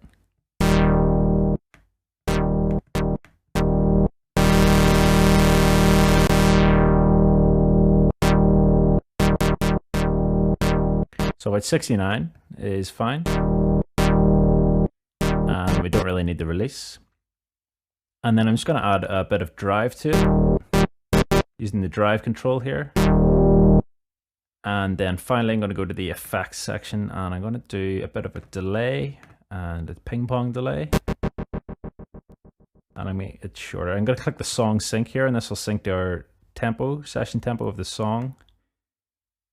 And we'll set the first one to an 8th, and the other one to set it to a division of the 16th. So we'll set it to 16D.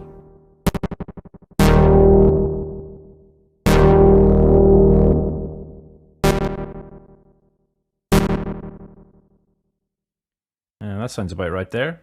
And bring the level of it back slightly so that the mix isn't just as high.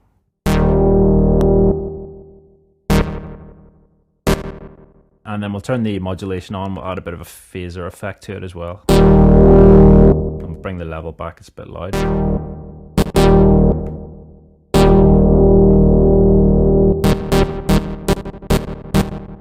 It just softens the initial hit. Okay, so that's pretty much the sound we're looking for. And I'm going to bring the volume of this track back because it's quite loud.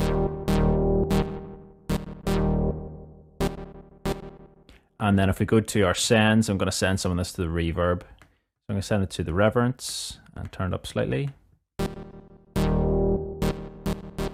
And a bit to the ping pong delay just to extend it out.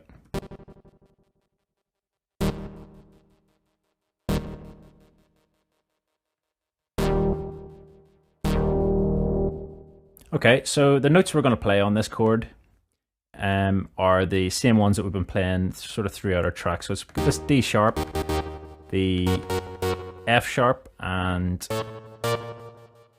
the E note just above D sharp.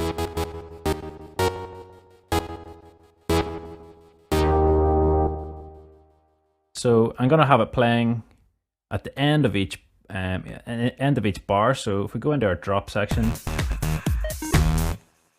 I'm going to have it coming in sort of playing after each bar. So I'm going to bring in some of our drums to play along here so we can actually hear it. So if we highlight our drums, hold Alt and click them over. Need to zoom in slightly.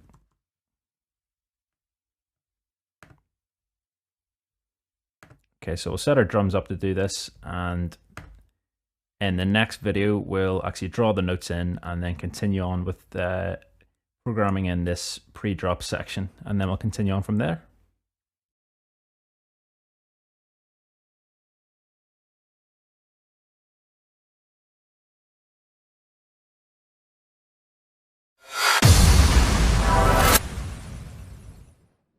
Okay, so welcome back. We just programmed in our chord synth using the prologue, and we just added our drums section into this pre-drop part. I'm going to delete out the kick drums from this.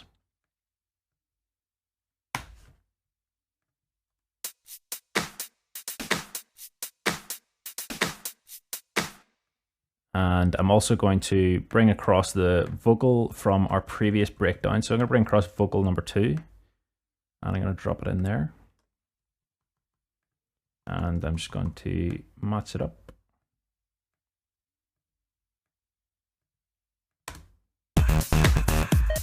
Sonic Academy, making lots of beats, down on either side, random words of rhyme, coming up from major hugs, rounded tight cups, to take all of my keys, and throw them in the trees.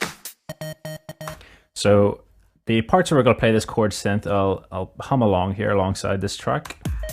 Sonic Academy, making lots of beats, down on either side, random words of rhyme, coming up from major hugs, rounded tight cups, to take all of my keys, and throw them in the trees. So exactly along those lines. So Sonic Academy. First one's going to happen here at the end of this first bar. So I'm going to go into our chord synth, and I'm going to find where that is, which is just where our marker is. And the note that we're going to play is this F#3.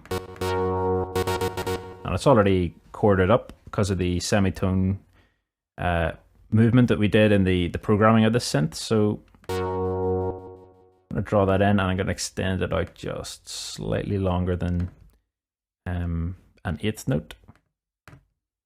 And then the next one is going to come in again at the end of this bar, and it's going to be down slightly. It's going to be E3, and it's always going to be falling down towards this D#3 note. And then the final one, it's going to be D#3, but it's going to come back up again. And I'm just going to turn the snap off, and I'm going to duplicate that note. And it's going to bounce up to E3. Sonic Academy, making lots of beats, down on either side, random words of rhyme, playing up from major hugs.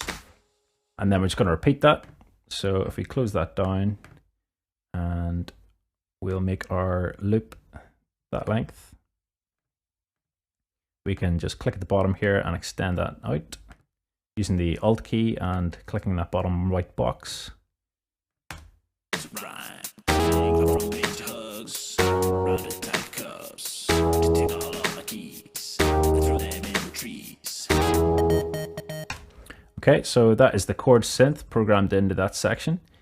In the next video, we're going to just make this section a bit tighter and bring in the floaty synth part, and then continue on with our full drive.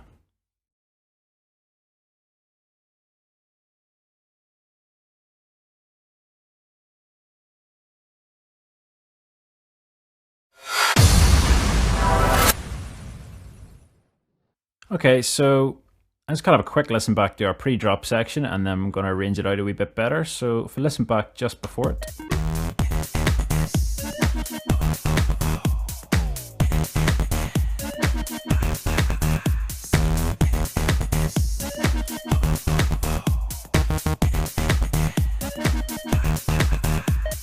Sonic Academy, making lots of beats, down on either side, random words of rhyme, playing up from major hugs.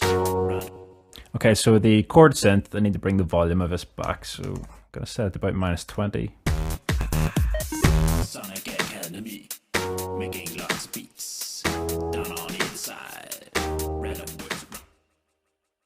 And I'm also going to blend this in a bit better. I don't think that the dropping the kick drum out of this section is going to work particularly well, so I'll just delete those drums, and I'll copy over a new batch of the drums from previous. And then in here, I'm going to go to the kick section, and I'm going to drop out the low pass kick, which is that wee thuddy kick. So we've just got a 4/4 kick drum happening there. And then if you go to your hats, I'm going to drop out the closed hat and the open hat. just so it was something to introduce back in again, this full drive that's coming up.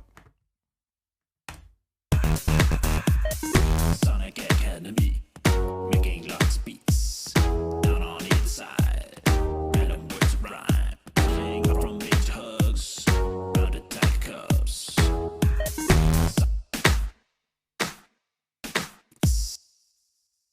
So gotta delete that wee snare that's doing the initial first clap hit. It's number 4 there, so it's gonna delete that out of the pre-drop. Enemy, making lots of beats, down on either side. So we just get a cleaner drum loop there. So I'm gonna bring across our triggers as well. And it's going to glue those all together. So we got a bigger trigger. Sonic Academy, making lots of beats, down on either side. Random words of rhyme, coming up from major hug. And then at this 81 section, I'm going to do the same thing that we did in the previous pre-drop, which is this floating synth. So if we bring it over and drop it in at bar 81. Random words of rhyme, coming up from major hugs, round attack cups. To take all of the keys, throw them in the trees. And then I'm also going to bring in the guitar 2 part, which you'll remember from the breakdown. So if we go to our guitar 2 and we just highlight that, drag over and hold down the Alt key and click, we can just drag this over and drop it into our pre-drop section. And then also we've got our string line, which you could bring that in as well. So if we just zoom in, I'm going to have it ending just at bar 85. So it starts at bar 73 and it copies over the same automation and everything here.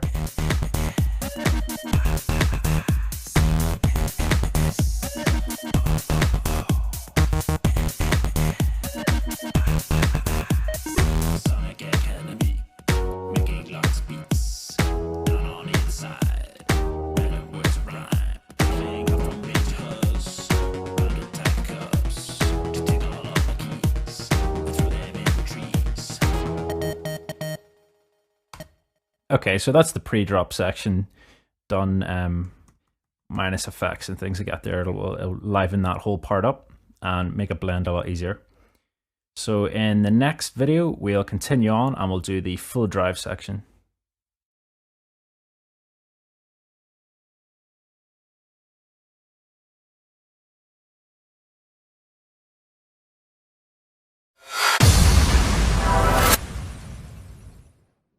Okay, so this full drive section that we've now come upon, we're going to have quite a lot of our instruments playing. So we've got our main part that was playing here. We're going to have it playing along with extra, the higher bass part as well. So I'm going to drag across our trigger so that it's playing throughout.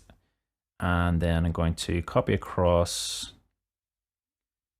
our drums from the start of our track, because we know that they had all of the instruments in there.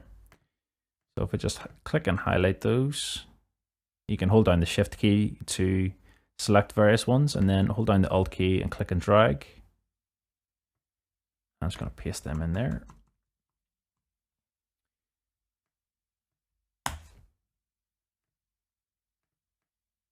And then if we highlight them and drag that across for our full loop from 85 to 101, where there's a small breakdown comes in here.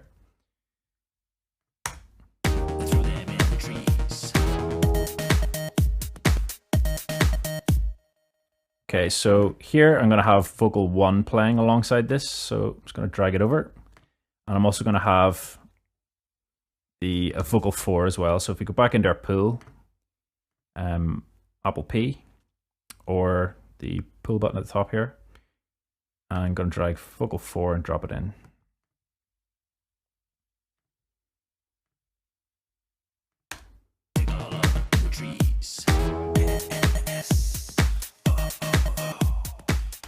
And we can just loop that out, and we can loop out our vocals as well, and then we can just minimize that.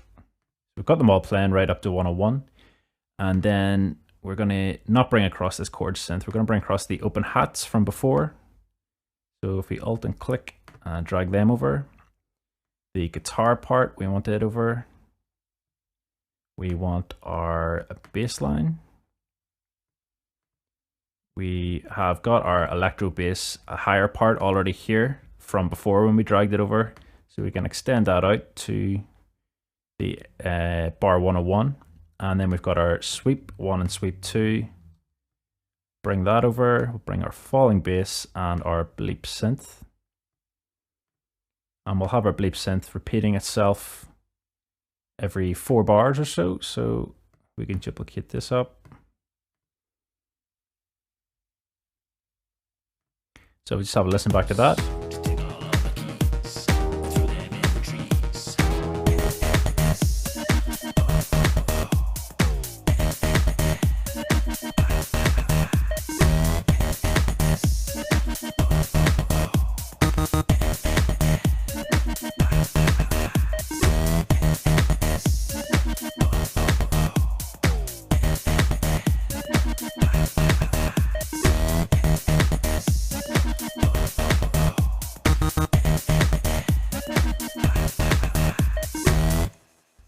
Okay, so I'm just going to bring the volume of this high bass part back. It's just overpowering it slightly. So bring it back a few dB.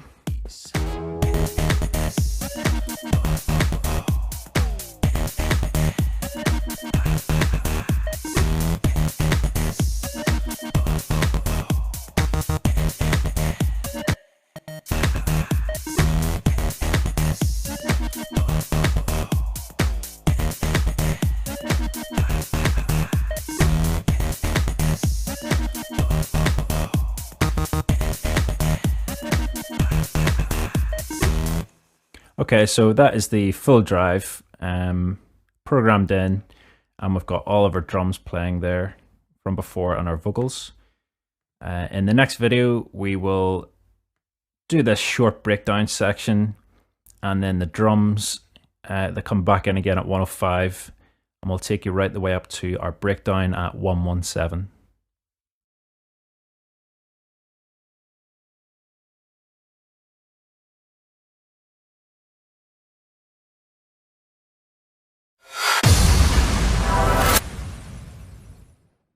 Okay, so at 101 here, we've got this, we've noted that there's like a small break in the track. And usually that means dropping out like a kick drum or something like that there, and then bringing it back in again to introduce us into the breakdown here. So I'm going to bring across our drums. So just highlight them and Alt and click the bottom right to repeat them. And from our drums, I'm going to... Oh, well, I'll bring the rest over first of all. So I'm going to bring over the guitar part 2 from before, which is here. So we Alt and click and drag it over. And we only need one of them. And I'm also going to bring over the electro bass part. And I'm going to take the bass bend out of the end here. So if I just drag that MIDI clip back, I'm going to let the guitar part play that bend. And then I'm going to let the float, the 2 sweeps, going to let them continue the pattern across that part. And if we go to the vocals, I'm going to let the spoken vocal continue throughout that as well. So we'll let that speak, and then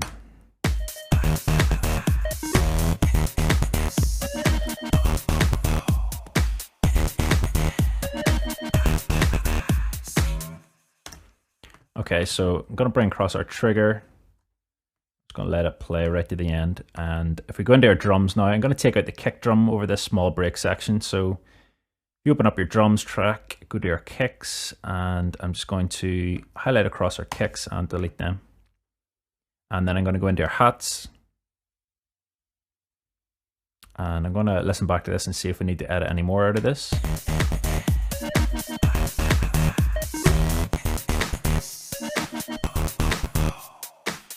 Okay, so I'm going to take the closed hats and the open hats out as well, I think.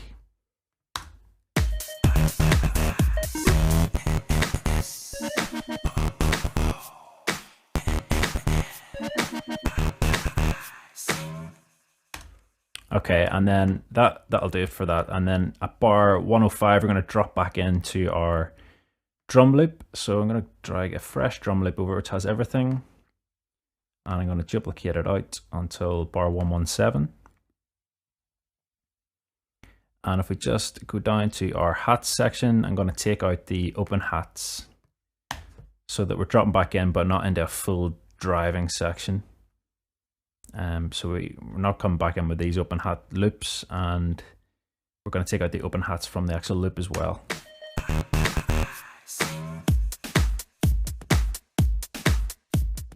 And then we're going to continue on with the bass line. So if we go down and grab our bass line and drop it in there, duplicate it out to the end.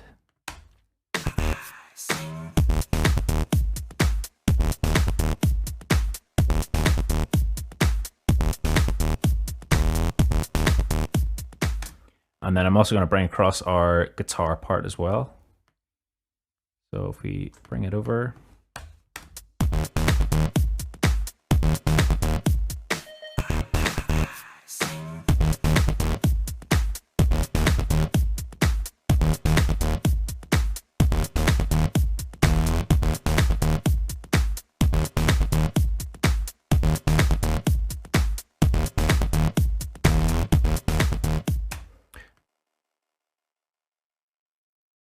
Okay, so I've dragged over the electro bass part there without the second bar of 4, so I need to bring that across. And because you remember at the start we actually did 2 bars of 4, one with a wee triplet shuffle at the end. Forgot to copy that over.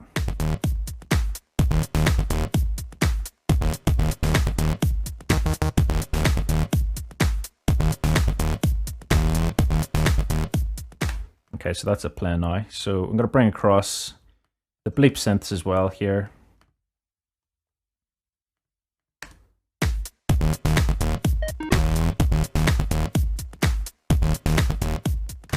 We'll let it play every 4, and we'll do another one at the end here. And instead of hearing the bass bend at the end, we'll let those 4 wee bleeps, or those 3 wee bleeps, play on their own. We'll just drag back those 2 MIDI track parts. And then if we just drag our sweeps, we'll let them continue right the way out.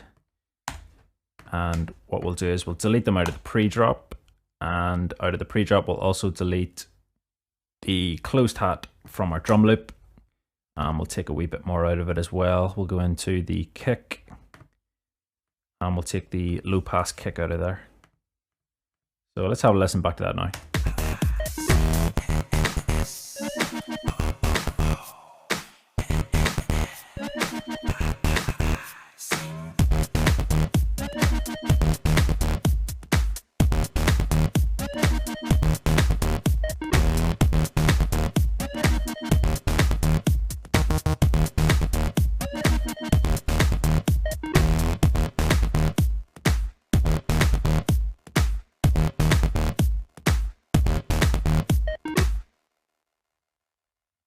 Okay, so that's us ready to drop into the main breakdown of our track. And in the next video, we'll start to sequence out this part of the song as well.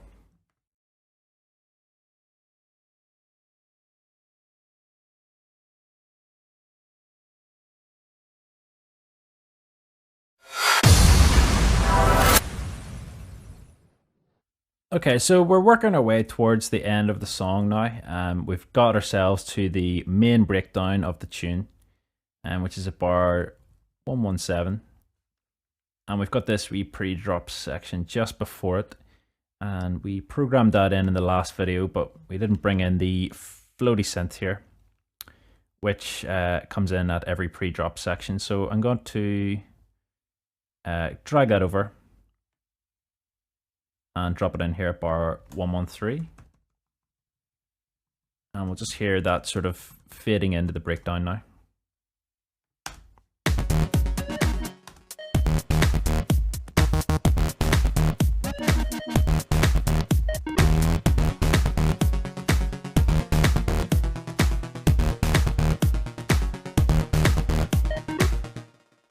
Okay, so we've got 117 now, and we're at a breakdown. So First of all, we're going to bring across our vocals. So we're going to bring across the main spoken vocal, which is vocal number 2. And we're going to drop it in. Sonic Academy, making lots of beats. And then we're obviously going to need something to accompany that. And we're going to bring across the guitar part 2. So if we bring it over and drop it in at the start of bar 117. Sonic Academy, making lots of beats.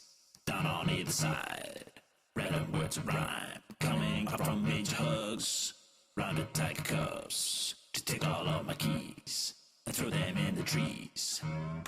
And then at the end of this spoken vocal, we're going to bring back in some more of the previous ones. So we've got vocal 1 and vocal 3 that we're going to bring in, which you'll remember from the first breakdown. It was back here. So if you go back and highlight them, we can just Alt and click, and then we can just drag them over.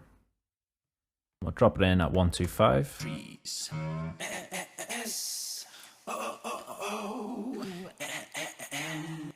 And we can just extend these out, still let them play longer. And the vocal 3 just needs duplicated. And we can duplicate out our guitar part 2 as well.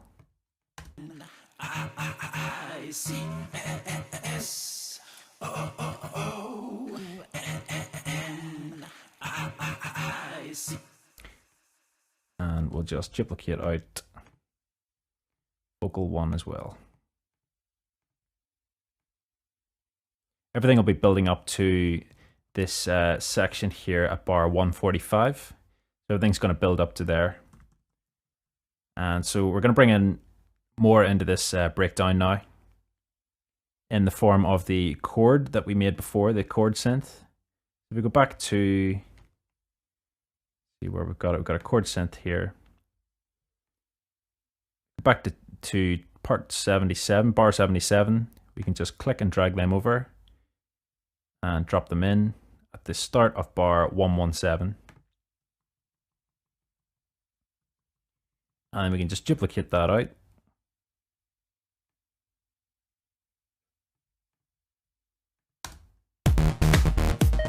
Sonic Academy, making lots of beats. Down on either side, random words of rhyme. Coming up from major hugs, rounded tiger cups. To take all of my keys and throw them in the trees. And then at this bar 125, we're going to bring in the string line, which you'll remember from before. Down here. You can hear where the changes in your head. You should hear where they're going to happen. So the minute we've got it marked, there's a plus change here. So we'll bring the string line in at that point, and we'll let it play right the way out to this part here at 141. And we just need to extend out that MIDI part. And then we need to actually go in and extend out the MIDI note as well.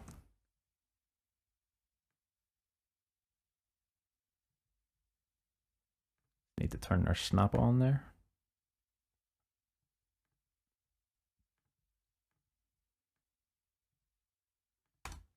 Throw them in the trees.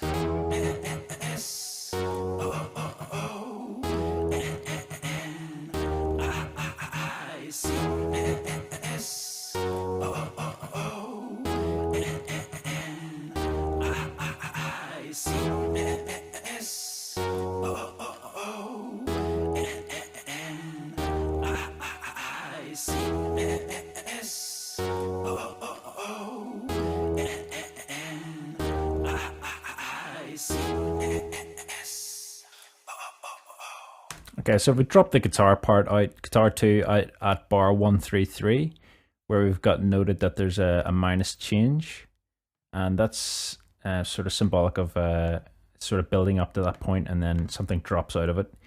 So what we'll do is we'll bring across the floaty synth as well, and we'll have it building up to that point. So if we bring the floaty synth in at bar 125, and we can drag it right out to 133 as well, so that things are building up and then they drop out at 133. In the trees.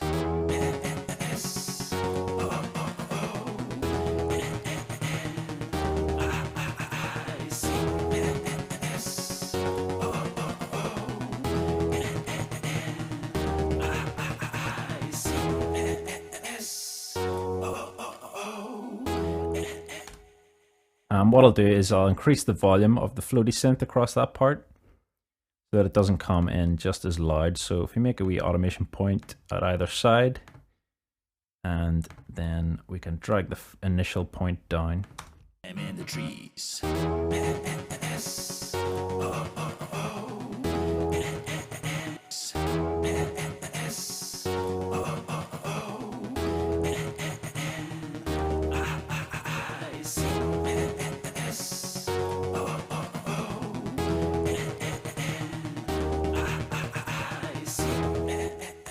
The same goes for this chord synth part.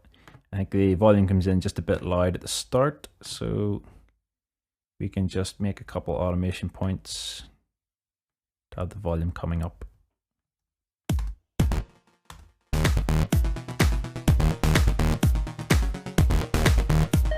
Sonic Academy, making lots of beats down on either side. Random words of rhyme coming up from major hugs. Rounded tiger cubs to take all of my keys and throw them in the trees. And I think this chord part is actually quite dry at this part, and it doesn't quite sit well. So what we'll do is we'll add a bit of automation on this end as well. And you can do that by going down to the bottom left and clicking the plus sign below the volume. And then we get more options up. So we can click on where it says mute here, and we can actually select the send that we want to automate. We need to go in and check which one we've got. We've got the ping pong delay and the reverence. So I think we'll push them both up. So we'll go back in, we'll go to send one level, and we'll add another one, and we'll go to send two level. And if we create another couple automation points, one at the start and one at the end, and then just push this up. I think we turn the reverb up on this, maybe not that high. Could even have it going up over time, so you could start it a bit higher than usual, but actually increase it as well. And then the send to the ping pong delay, I think it needs to be higher just to swamp that out a wee bit.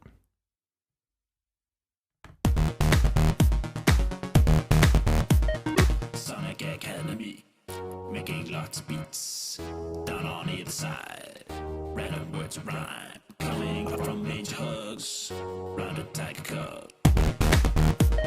Sonic Academy, making lots of beats down on either side. Random words of rhyme coming up from major hugs. Rounded tiger cubs to take all of my keys and throw them in the trees.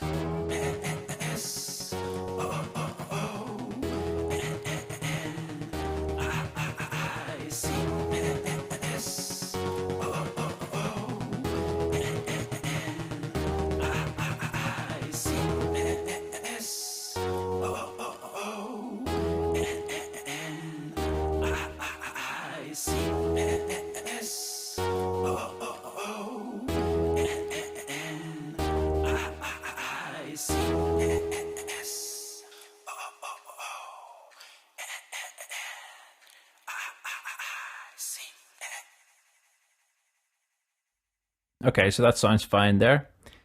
Things will start to tighten up once we get the effects and sweeps and crashes and things in there.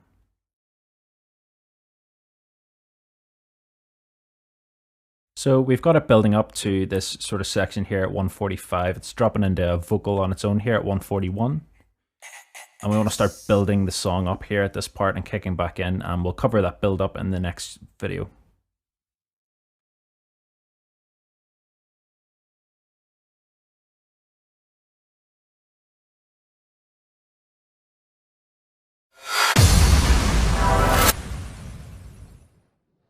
Okay, so we've got things organized up to this build-up section that happens at the end of our breakdown. And what we're going to do is do a bit of a drum roll at this part. And to sort of introduce us into that, we're going to drop in the bleepy synth. So if we just drag that across, and we're just going to drop it in here to introduce us to the 145 section, which is our build-up as marked. And we're going to go into the floaty synth across this whole part. Drop that in as well, and I'll take the automation points out so that there's no volume increasing. I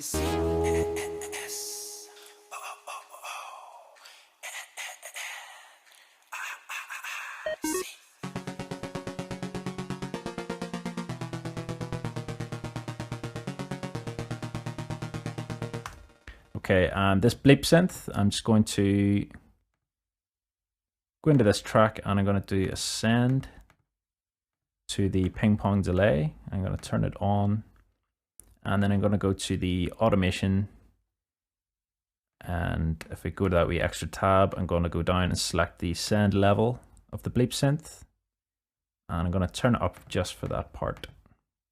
Need to turn the R on for read.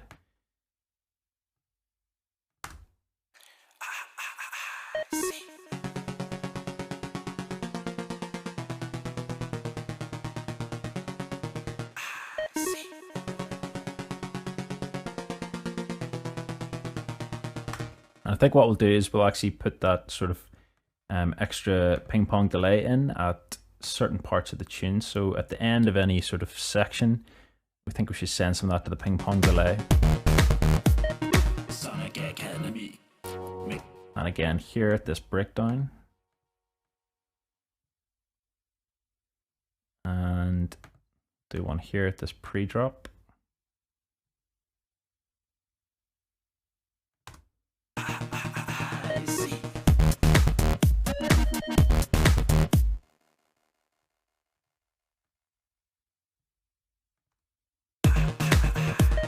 Sonic Academy. Okay, and then if we go back to our build up section, we can bring that automation back down. Okay, so we're going to go over and grab our drums from a previous part of the tune. So just drag one over from the very start. And I'm going to drop it in at bar 145. So if we just move that over to bar 145, so I'm going to have a 4/4 drum loop at this point. And we just open up our drums folder. I'm going to take out our main kick drum, and I'm going to take out our low pass kick.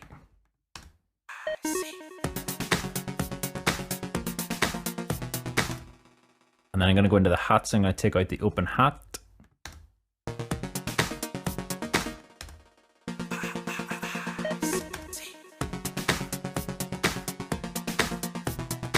And then I'm going to take out that wee shuffly snare 4 as well. Just delete that.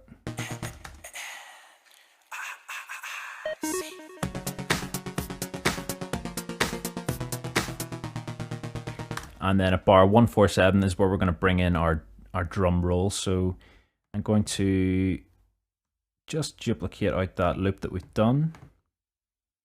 And I'm going to close our claps and snares, and our hats, I'm going to change them around. I'm going to change the closed hat round to play the same rhythm as our new loop that we're going to put in here. So I'm going to delete the high pass kick. And I'm going to draw in a new 2-bar loop on our kick drum. It's our main kick drum. And if we double click into that, let's see if we can find our...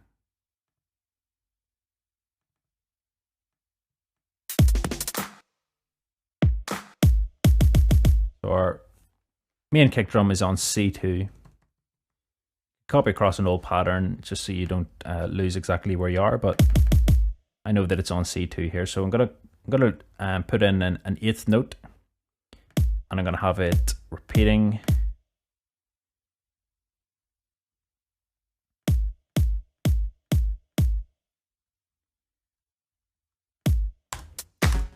So at the minute that is a kick on every beat. What we're going to do is double that up by drawing in a note in between each of those.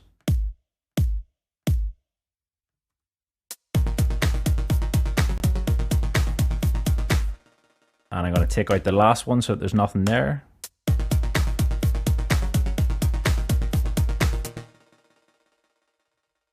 And then I'm going to duplicate the same sort of pattern on our closed hat. So if we just extend out the closed hat that's there already, at the minute it's on every beat in between, or in between every beat. So we just duplicate that across. That's it on every beat and one every hit in between as well. Again, we'll delete that very last one.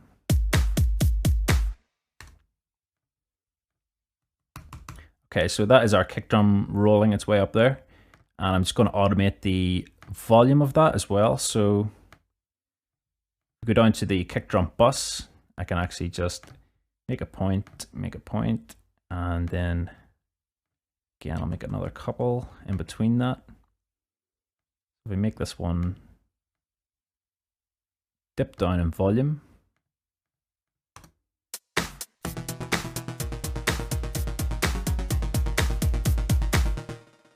There you go, you get that sort of rolling bass sound coming up now.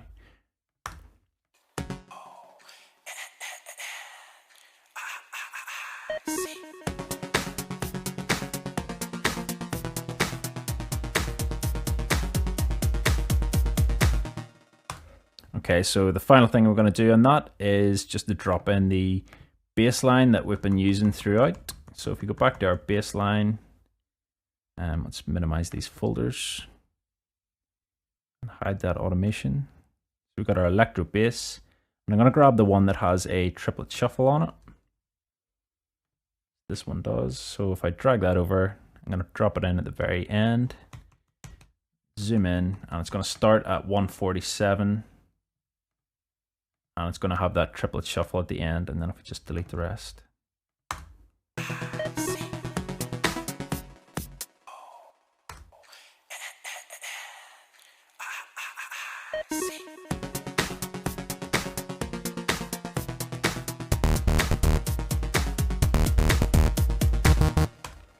Okay, so I'm going to bring back in the trigger from before.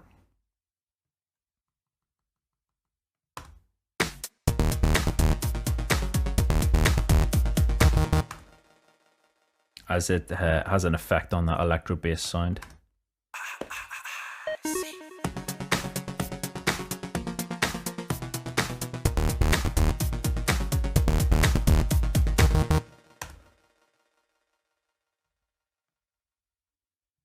Okay, so that is our build up complete. In the next video, we will just finish off our track. We'll do the full drive section here, and then hopefully we'll get things wrapped up after that.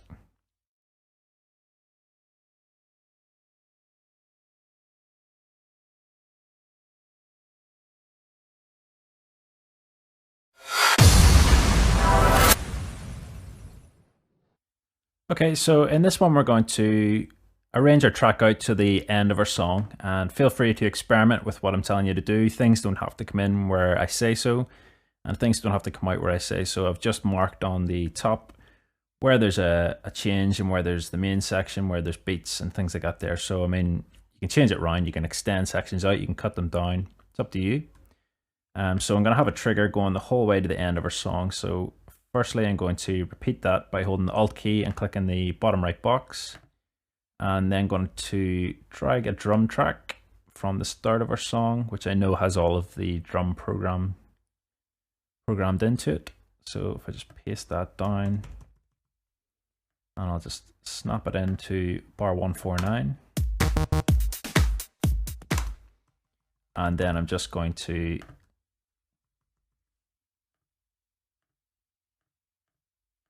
use the repeat control by Alt and clicking in the bottom right again.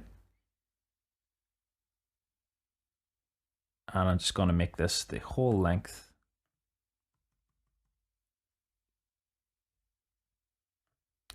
There's our drums in, and then I'm going to go and grab our open hat. We've got our open hat loop, which is back here. I'm going to grab that, and I'm going to put it in at bar 149 as well.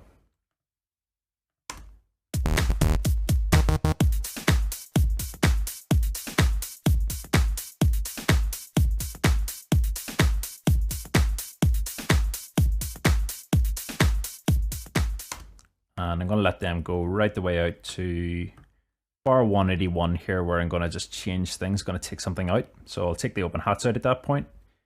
And then at bar 189, I'll go into my drums and I'll drop out the open hats from that section. And then I'll let them come back in again at bar 197.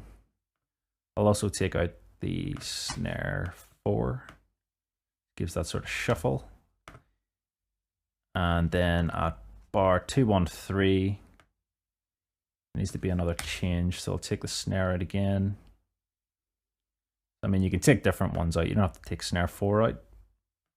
And I'll take out the open hat and the closed hat at the end.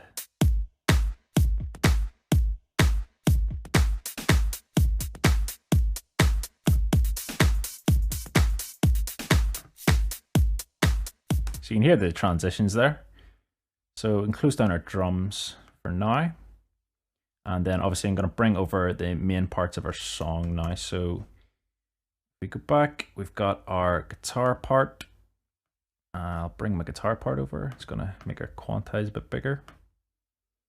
So snap our guitar part in. And our electro bass. I'm actually going to let it repeat using the triplet shuffle every cycle now. So we have, initially we had, a closer look, we've got just a bassline, bassline, bassline, bassline, and then a bend, and then bassline, bassline, triple shuffle, bassline, bassline, bend. But this time we're just going to use this one. It's going to be a triple shuffle every time. So just make that into a loop. And then we'll bring across our high bass part as well. We can just copy that down from the one above. Then we've got our sweep sounds. So sweep 1 and sweep 2, bring it over. And then we've got our falling bass, bring that over. And we'll bring our bleep synths over. And then our string, we'll bring our string and things in later on, but we'll sequence this in first. So our falling bass.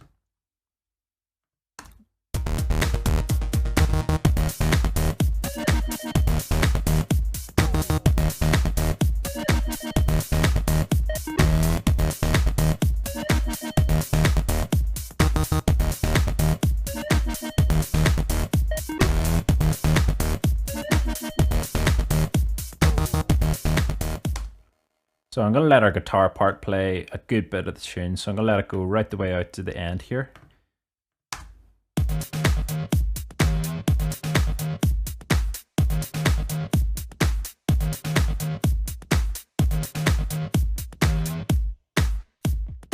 And our bass line, I'm going to let it play right out to where the end of the orange is. So into the beat section.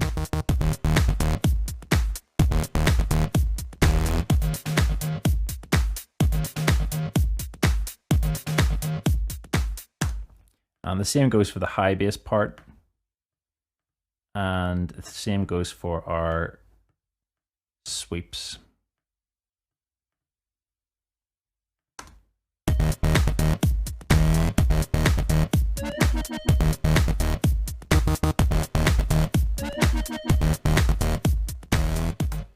I think at this change here, we could even drop one of those sweeps out. So at 181, we'll drop sweep 2 out. So it's just switching things around to make them sound a bit more interesting.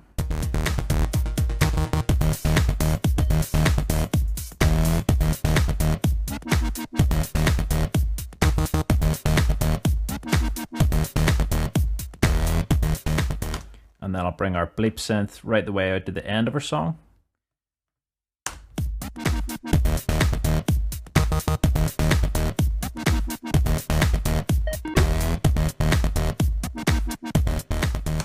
And then I'm going to bring the floaty synth back into the tune. I'll bring it in at about bar 165.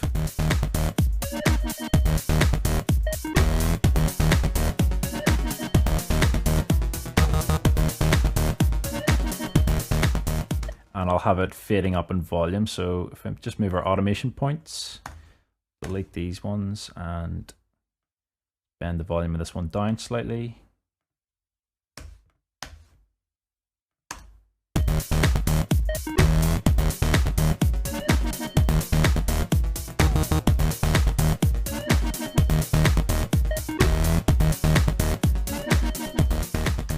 And then if we grab our chord part from earlier on, if we just go to the chord synth and go back, and we'll bring it over and we'll drop it in just about here.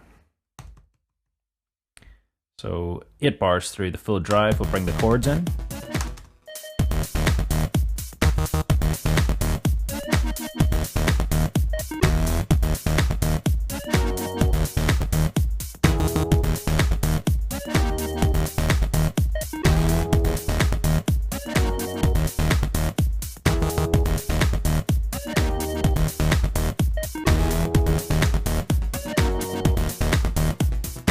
We'll do the same where we have the volume bending up on this, so we don't want to come in right in too abruptly.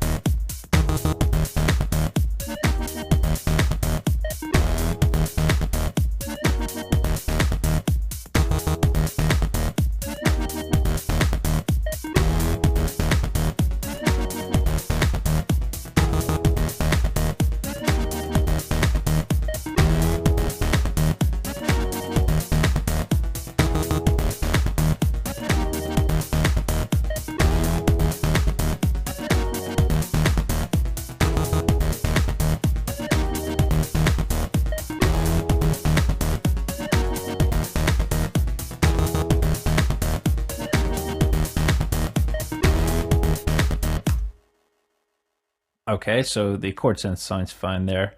We'll bring the string line in here as well. So if we go back and find our string line, and it's just down at the bottom here. So copy it over, and we'll bring it in alongside the chord synth. So at bar 157, which is about 8 bars in. And we'll let it play right the way out. So we'll extend it out to bar 189 where there's a change and a drop, so there's no actual drop out there that I can see. So we'll drop the actual string line out at bar 189. Just need to extend our MIDI part. Click and move that out.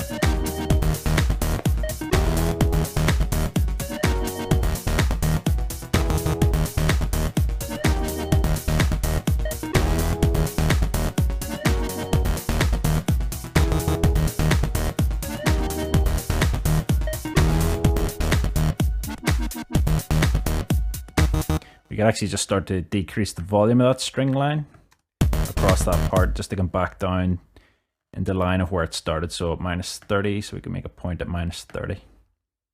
Then we just get rid of that automation. And then the final thing we need to bring in, just to fill that out, is the vocals. So we open our vocals track. We're going to bring in vocals 1. So we just paste that in at 149. And I'm going to let it loop out until the end of the orange section here.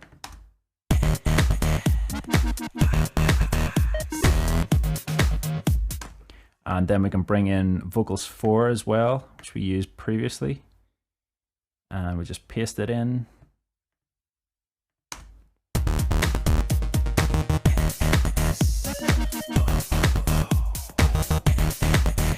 And I'm just going to let it play up to 165 because I'm going to bring different vocals in at 165. And that would be the vocals 3, which we've got back here. So we could just copy and paste that over, paste it in at 165.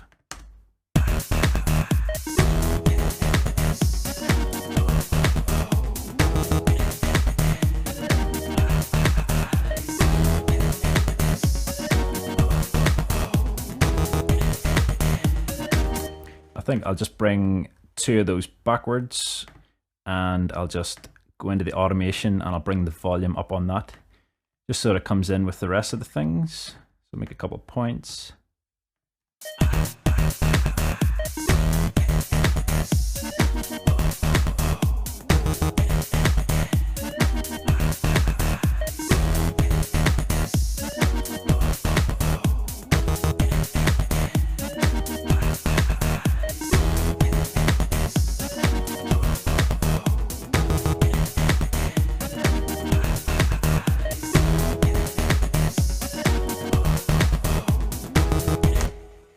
And then the final one is our vocals 5, which we haven't used previously, so it's still in our pool.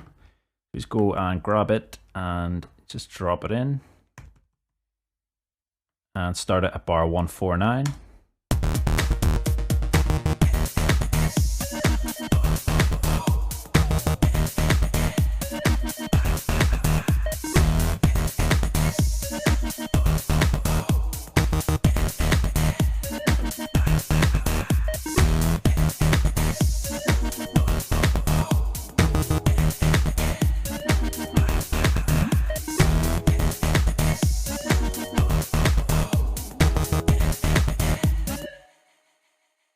Okay, so the vocals 5 is quite overpowering there, so I'm just going to go in and do some automation, make an automation point at the start and one at the end, and I'm just going to ease that in.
Okay, so the only thing that I noticed there was the chord synth is still a little overpowering as it comes in, so I'm just going to dip the volume in that and ease it in even easier.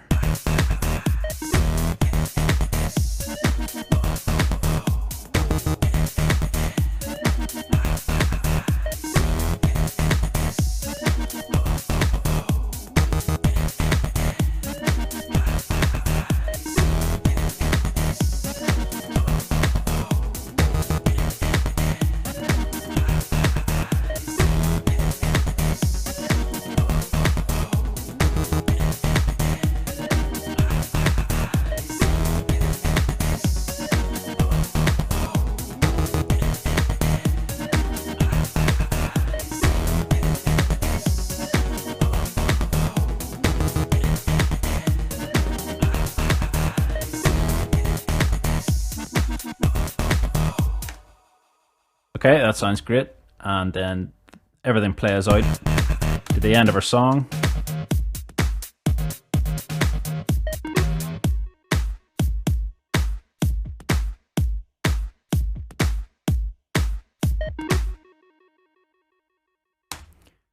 Okay, so that is our tune pretty much arranged out. The only thing we've got to do now is to add in a couple wee drops and sort of shuffles every now and again. And then we'll drop in our effects, which is just our sweeps and crashes. But the majority of things are done, and we should get wrapped up in the next few modules.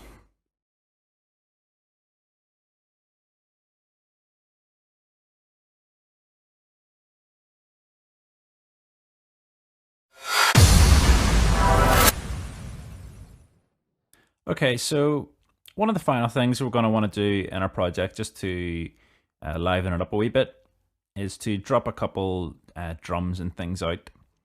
And we're going to begin by going back to the start here, and every 16 bars or so, or every 8 bars, there's usually maybe like a kick drum missing, or if you're coming into the breakdown, then maybe the last kick drum doesn't play, or maybe it just plays a clap and a snare, something like that there. So we're just going to go through the actual project and cut a couple wee bits out. So I'm just going to zoom into the start of our track, and I'm just going to go to bar 8, which is the very, very start, and I'm going to open up our drums, and I'm going to zoom in, just have a look at our drums. And between bars 8 and 9, I'm just going to get our scissors tool, and you can get to your scissors tool by hitting 3 on your keyboard, or by clicking the scissors tool at the top here. And I'm going to turn our quantize to quarter notes, so we can go to every beat in between each bar. And with our scissors tool, we can actually cut parts out of our drums. So for example, if we want to split our drums in half, we could just click there and it would split all of our drums. So that's just a handy feature to keep in mind when we're doing this. Another thing that we can make use of is this mute control here.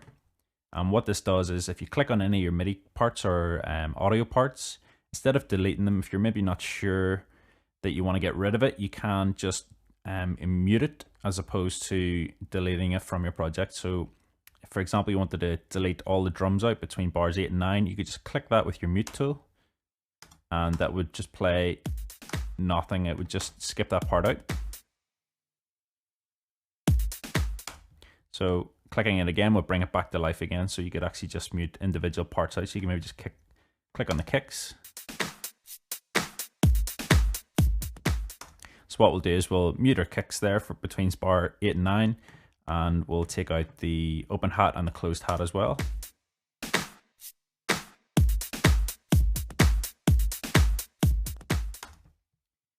And then, for example, say you just wanted to cut the last beat out of the open hat and closed hat, you could do that. So if we play that back,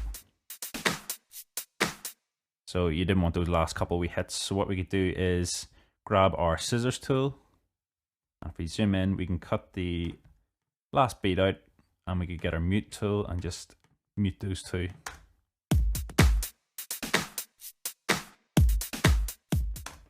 Or you can do it the alternative way, and that's just to actually select the clips and hit delete. But what we'll do is we'll leave it on mute for now, and you can decide yourself whether you want to mute or delete. So we're going to go across the bars 16 and 17, which is another 8 bars after what we just did. And we'll do exactly the same thing. We'll cut the last beat out of the open hat and closed hat, and we'll get a mute tool, and we'll just mute the kicks and those two.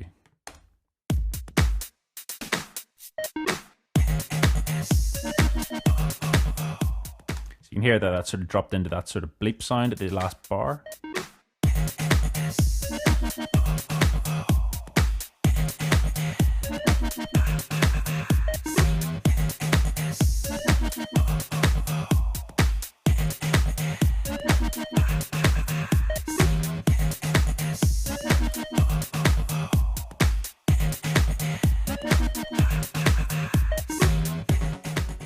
And we'll, at this part here, bar 28, what we'll do is we'll take the last kick drum out.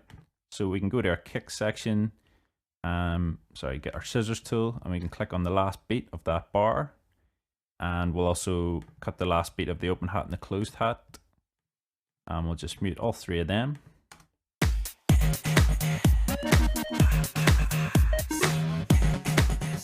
And then that sort of transitions into that a lot easier.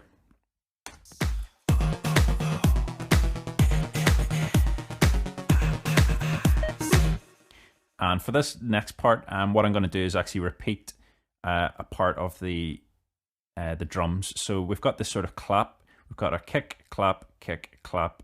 That's the way our beats go. So what we're going to do is we're going to go kick, clap, clap, clap. So we're going to end on 3 claps as opposed to just 1 on its own at the end. So what we'll do is we'll split our drums. So we've got a 1-bar loop. So we've got kick, clap, kick, clap. So if we split that again and do its elements like that, and what we can do is if we just delete the kick version and we can just copy over the 2 claps. So now we'll have kick, clap, clap, clap. Sonic Academy. I'll just show you quickly how I did that again. So we had our drums. This is our drum loop here. And if we split it down the middle, we've got a kick, a clap, and then a kick, a clap. And if we cut it again, so these last 2 bars, or these last 2 beats now are a kick and a clap. And if we just delete the version that has the kicks in it, copy over by holding down the Alt key and clicking and dragging. And this is on our drums overview. So this is actually affecting all of our MIDI parts that are in there. So our claps, our hats, and our kicks are all getting copied over. So then we've got our clap repeating itself there at the end. Sonic Academy, making lots of beats down on either side. Random words of rhyme coming up from major hugs. And what I'm going to do is just at this end of bar 44, I'm going to copy over this clap that we just made using, again, the Alt key and clicking and dragging. So just before the tune kicks in again, it's going to hit the clap with the kick and go into the tune.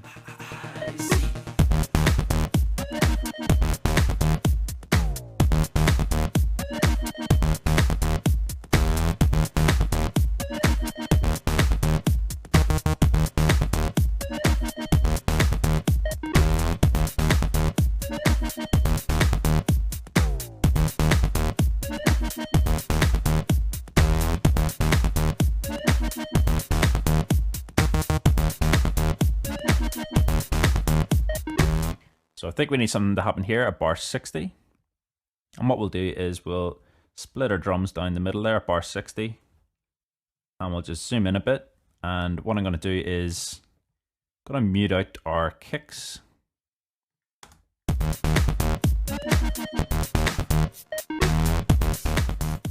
And for the second half of that, I'm actually going to split that again.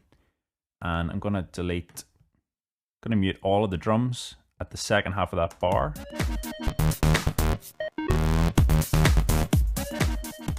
And I'm going to take out there's the electro bass part down here is actually playing like a bending up.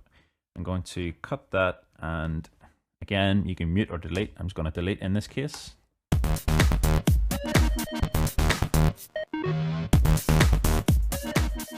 And I'm also going to get rid of this bleep synth as well, just at that part.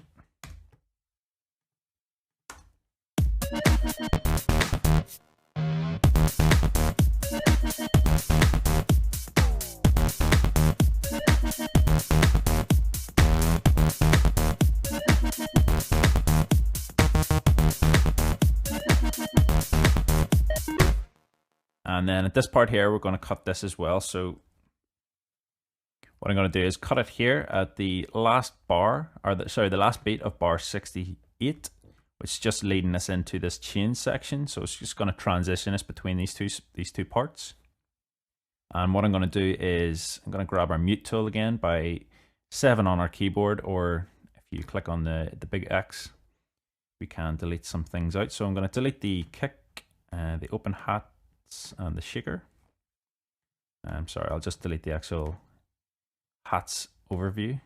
And then if we go into our claps and snares, I'm just going to leave 1 clap and 1 snare in. So I'm going to leave snare number 1 and clap number 1. So I'm just going to get rid of snare 2, 3, 4, and clap 2. So we're just going to end on a snare and a clap.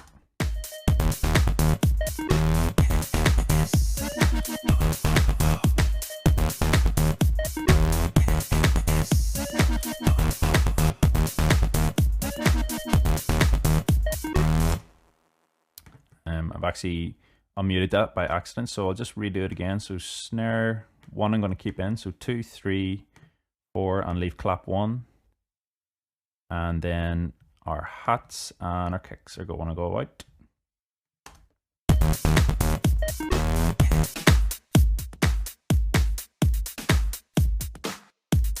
we're just going to end on that sort of clap and snare sound there. So we just need to tidy that up so we can actually hear that a bit better. And to do that, we need to just go down to our bottom and make sure that some of the other things are muted across that part. So if we get our scissors tool, I'm just going to cut the open hats out and I'll just mute them. And I'm also going to cut the bend part out of the electro bass and the guitar, and we can just mute them as well. And I'll just have a quick listen back to that.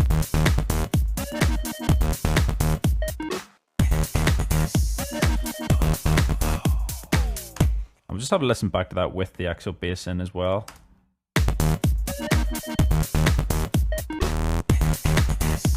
Okay, so I think we'll take it out and we'll just leave it like that.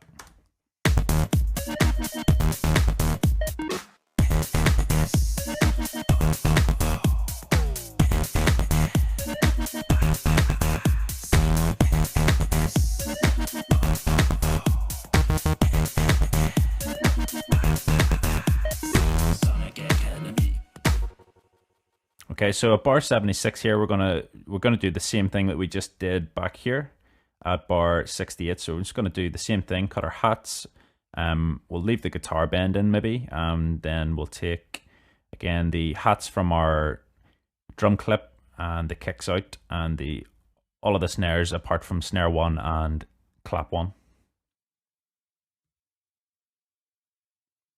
So again, scissors tool, and just cut down that bar.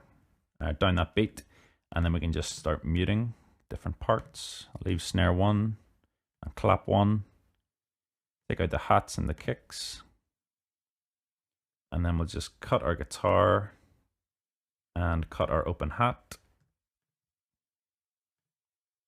and we'll see what it sounds like.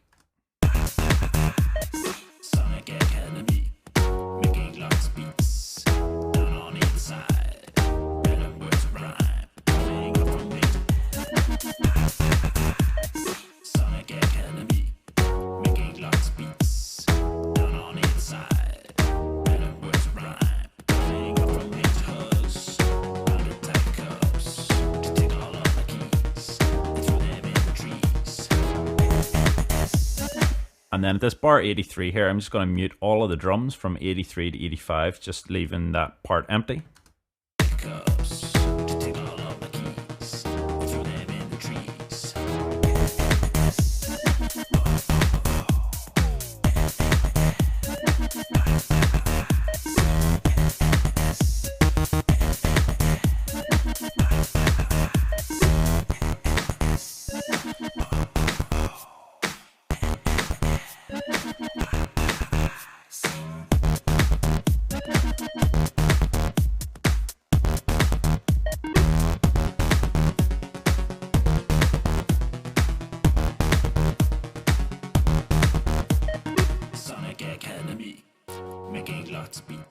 So you can feel free to go through this track and drop out different parts if you want to.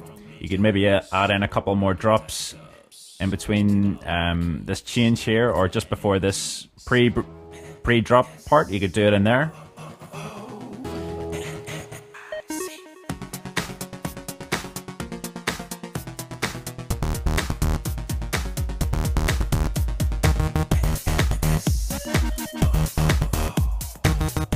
And then you can also do something as simple as just dropping out a kick drum. It actually brings an element of surprise to it as well. So if we just drop it out, it just transitions things a bit better. So if we do even this change between here, where the tune sort of starts to break down a bit. So if I zoom in to bar 180, I'll just cut the last beat of bar 180. And what I'll do is I'll just mute out the kicks across that part.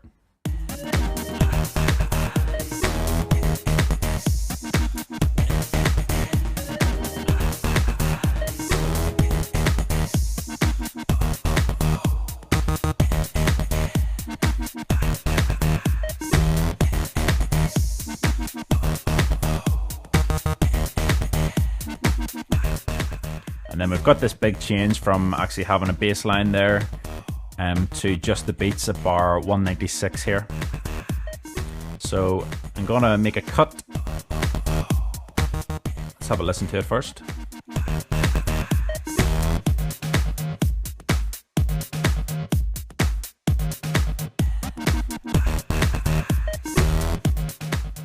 Okay, so I'll just take out all the drums across 196.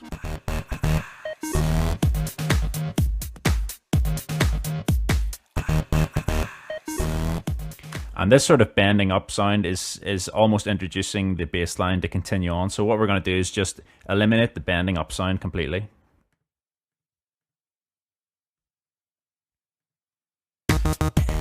And again, you do that by selecting your scissors tool, and then we'll get our mute tool.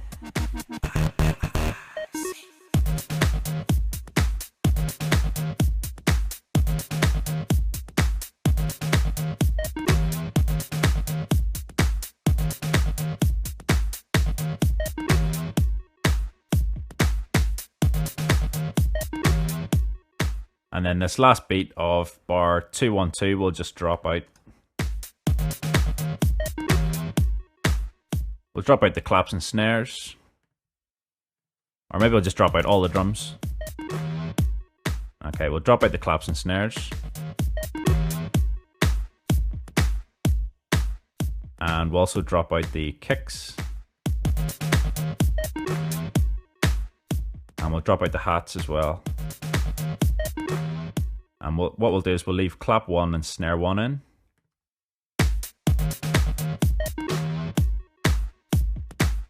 And then we'll just leave it like that. Okay, so that is the variations sort of thrown in there. You can, as I said before, you can feel free to go through and add in a couple more drops, a couple more extra claps and things like that there, like we did at the start where we duplicated up the clap part. Or maybe drop out the hats for a section. Drop out usually dropping out the kick drum is very effective between sections. So in the next video, what we're going to do is cover the effects arrangement.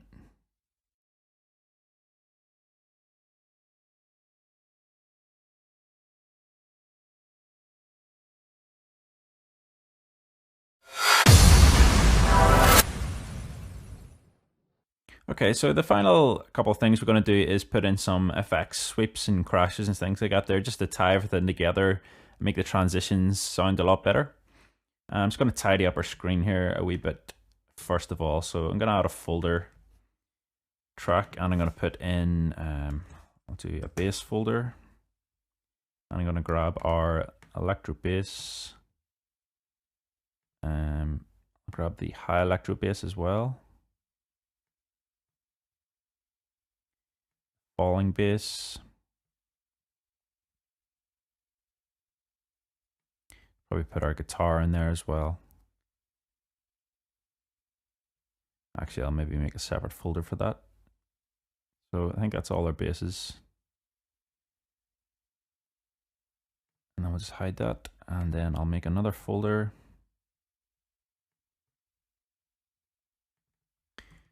for guitar. I'll put guitar 1 and 2, and then make another folder.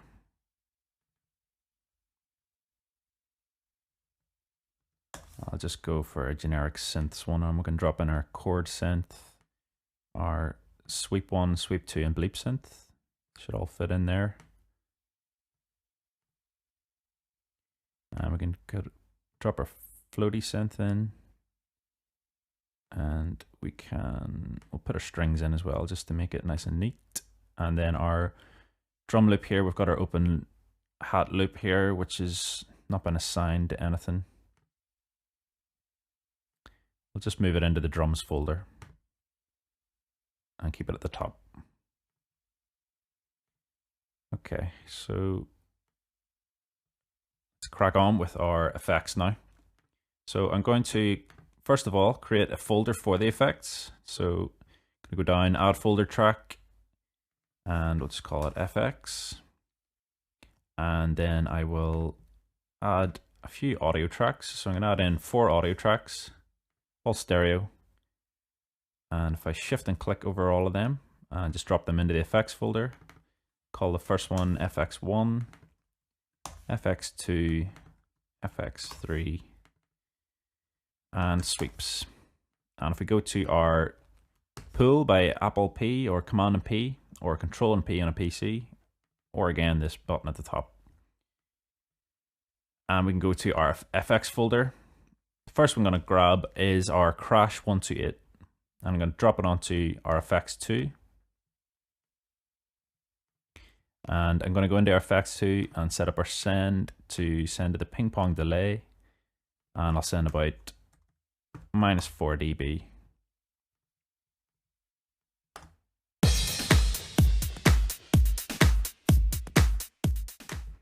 And I'm also going to bring the volume back on this track.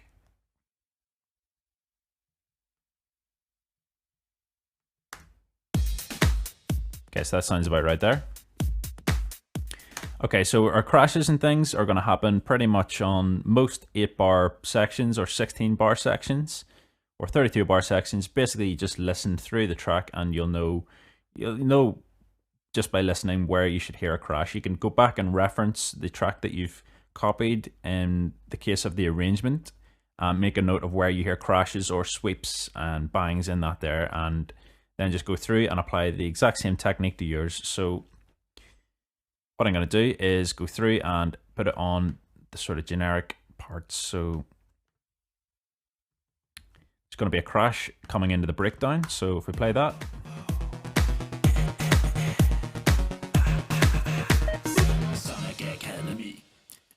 So there's a crash there. And then we've got this sort of sweeping up part to 41. So we'll put another crash at 41. Rounded tiger cubs to take all of my keys and throw them in the trees. And then one as the tune comes back in again.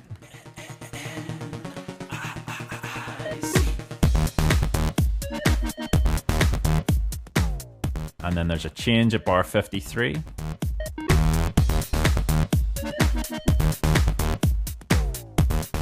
Bar 61, I'll need one.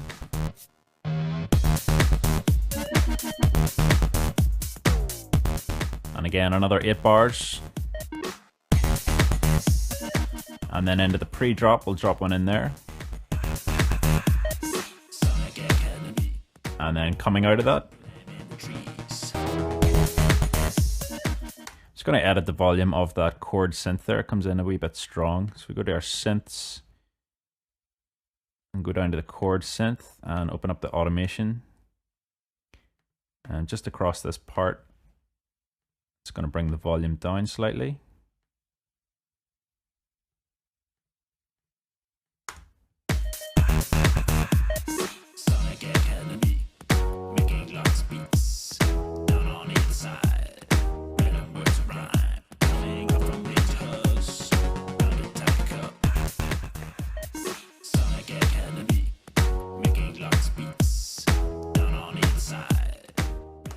Okay, so we'll leave it there at about -25 or so. And then we'll go back up and get on with this. So open up our effects. So we've got a crash coming out of the pre-drop, coming into the full drive. And then we'll do another 8 bars later.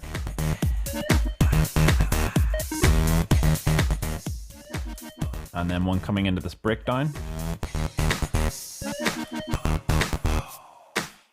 And we'll leave it dry here because it just comes back into the kick drum.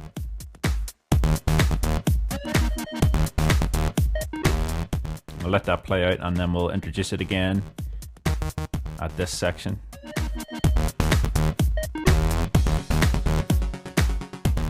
And again, coming into the breakdown.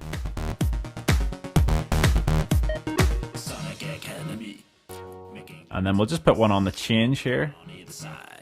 And we'll put one at the next change. And we'll put one at the next change, just to sort of signify a change of scene and the introduction of a new instrument.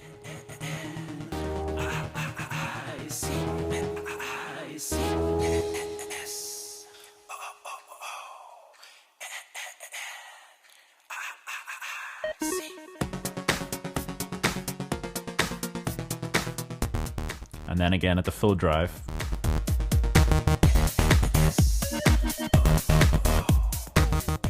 and then 8 bars later,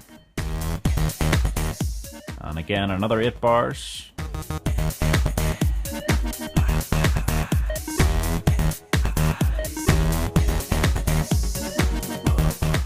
and again another 8 bars, and we'll do a final one at 189.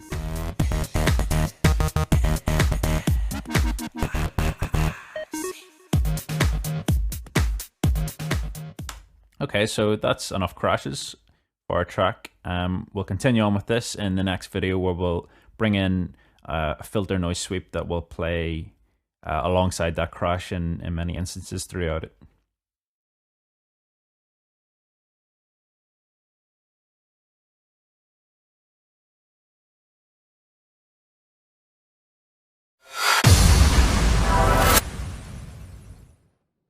Okay, so if you go to your pool, by just clicking your pool button here and go to your FX folder, we're going to grab this noise sweep short sample.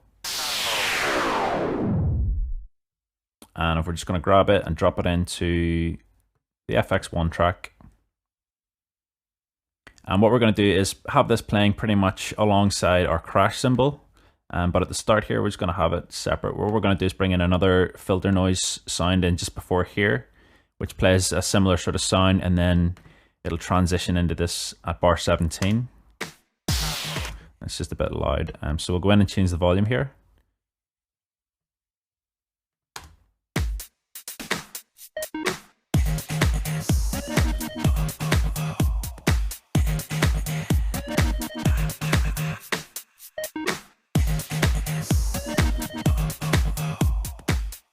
Okay, so we'll let that play there because we'll be bringing it in its sort of partner sound in the next video, but we'll just skip through and we'll find out where we can put it in again. Making lots of beats down on either side, random words and rhymes.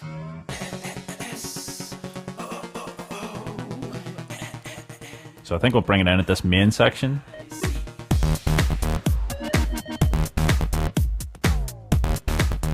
And then what we'll do is we'll repeat this sound to play every time there's a crash cymbal playing. So we can just copy that over and we'll just drop it in every time there's a crash, because the two of them sort of accompany each other quite well.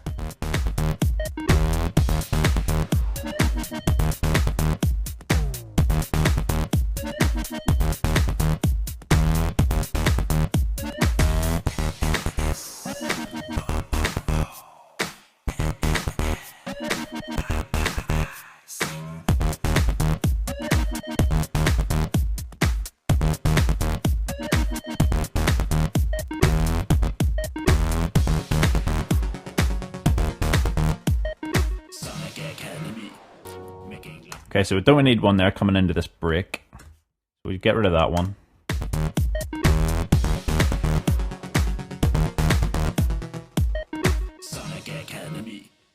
And then we'll put them back in again from there. Just copy every one alongside a crash.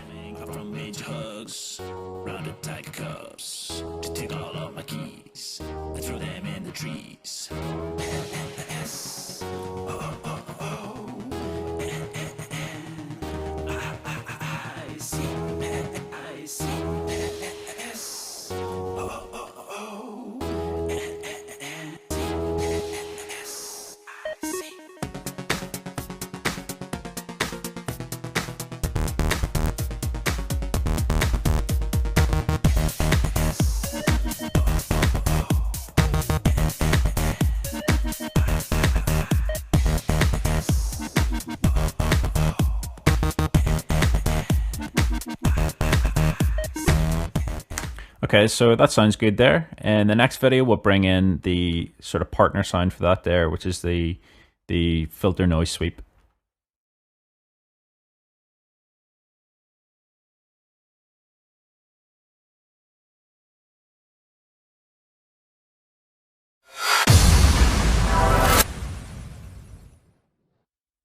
Okay, so we're going to bring in the filter noise sweeps sound, and it's going to play just at the start here to introduce this noise crash sound that we've got, which is on FX track 1. Just play it. So we're going to introduce that there a bit more subtly. So if we open up our pool and browse down, we're going to go to the filter noise sweep. So we're going to grab this and we're going to drop it onto the FX track 3.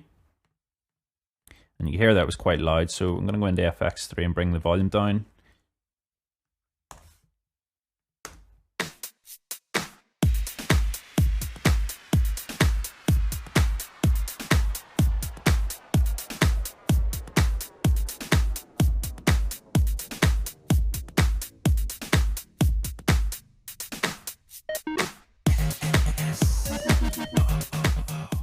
Okay, so that's sat quite nicely there. The start of the effect sound actually comes in just a wee bit late compared to the audio clip itself, so you need to just trim that wee tail off at the start just by moving the locator on the left. And then we're just going to trim out the last bar of this just so it doesn't get in the way of the bleep sound that we're trying to create.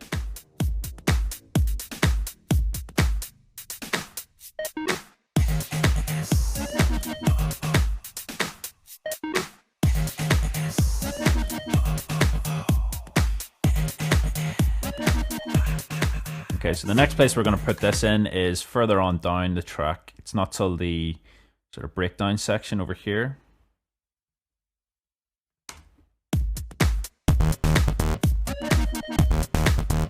So it's just this pre-drop section at 113.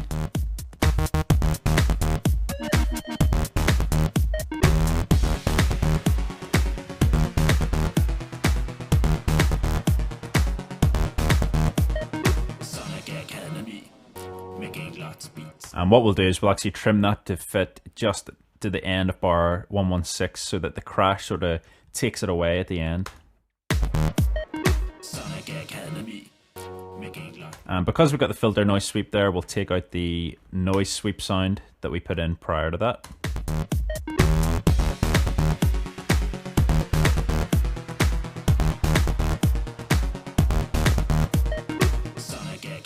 And then we'll put it in again at the end of this breakdown just to introduce the build-up section.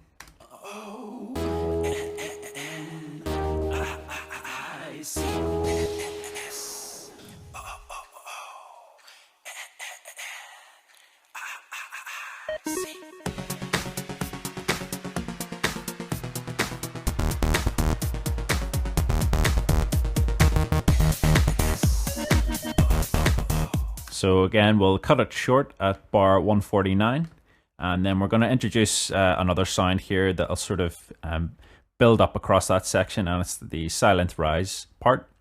All of these crash cymbals and sweep sounds and everything they come from the sweeps and risers tech tip, and you can get that if you're a subscriber. You can actually get all of these parts bundled in there as well, and it shows you how to actually create them and everything. So if you want to have a quick look at that, go on ahead. It'll be in the subscriber videos. So I'm going to open up our pool again.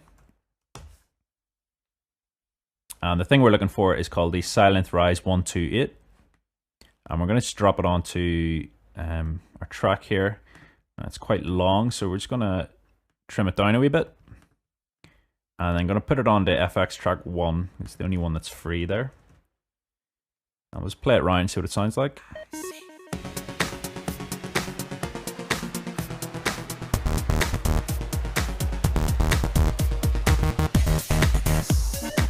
So you can hear there, you get that sort of building up sound with it.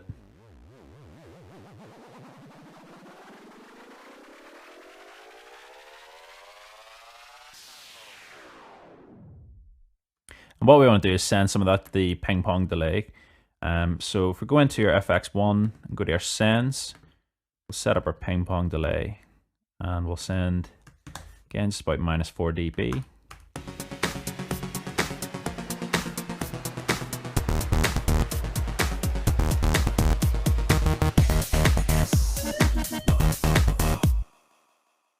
Okay, and we'll swamp that bit out a wee bit more. So if we go to our automation on FX1 and then select from that list, we'll select the send one level.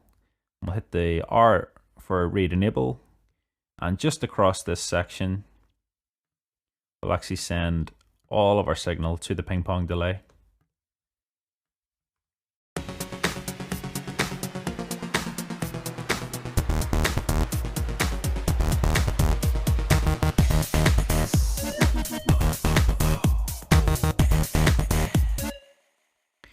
And then we'll also go into our FX3 here, and we'll send some of it to the ping pong delay again, just up at about -4 or so.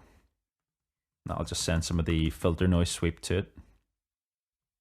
Okay, so that is the filter noise sweep, and then that we silent rise part put in at bar 145.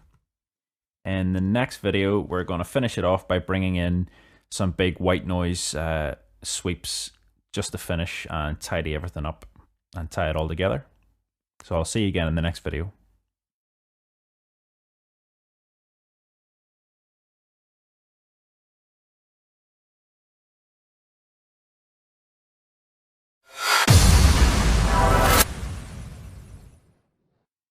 Okay, so we're going to bring in some delay sweeps now. And again, as always, we just open up our pool. And if we go down to delay sweep is the sample we're looking for. I'm just going to drop it into our sweeps track. And I'll have a listen to it.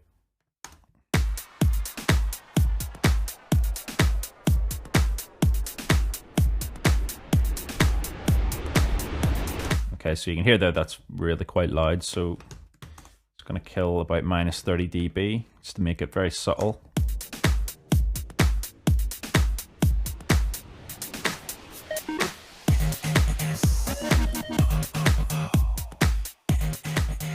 Okay, so what we're going to do is we're going to drop this delay sweep in at various points throughout the track, and I'm also going to, at different points, maybe cut it sharp where we sort of want that sort of dry sound coming in. So this, for example, is a good point where we don't want the delay sweep to continue through, because we've already got this noise sweep here introduced in that section.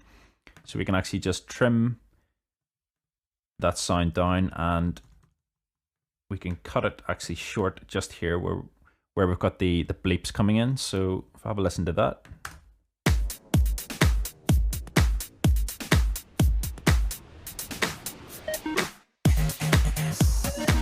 So you can hear there that really brings a real sort of nice sound to that section. Just cuts it nice and short and you get the bleeps, and then it drops in with our noise sweep. So we'll just bring across our delay sweep to another part now.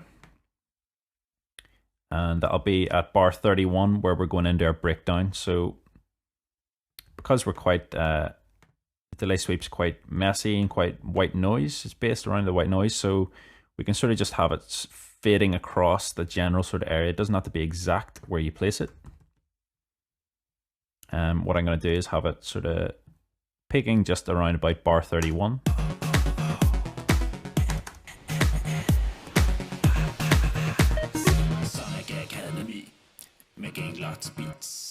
Don't want to peak in at bar 33 because I don't want it to take away from the cymbal crash that we've got going on there. So fine there at bar 31 or whatever, just around there. Next one I'm going to do is just a bit further on at about bar 40. So just as we're introducing into this section here where the crash comes in again. So you'll notice when you copy it over, we're actually getting like an overlap of the clips. And what we can do is just drag the length of that one back a wee bit. And if we just overlap them slightly, we'll bring the length of that one back a bit as well, because we don't need all that empty space at the end. So if we overlap them like that there, and then if we highlight both of them by holding down the shift key, we can click on both of them and they'll both highlight, or you can just click over the top of the both of them. Hit the X key on your keyboard, it'll automatically do a crossfade between the two. Down on either side, random words rhyme. Coming up from major hub. It just saves any sort of digital popping or clicks that you might get if you don't actually do that. If you get it coming from silence to maybe a point that hasn't been cropped properly, and you get a click, a digital click, and you don't want that. So that crossfade will keep everything nice and smooth. Bugs, rounded tiger cubs, to take all of my keys and throw them in the trees.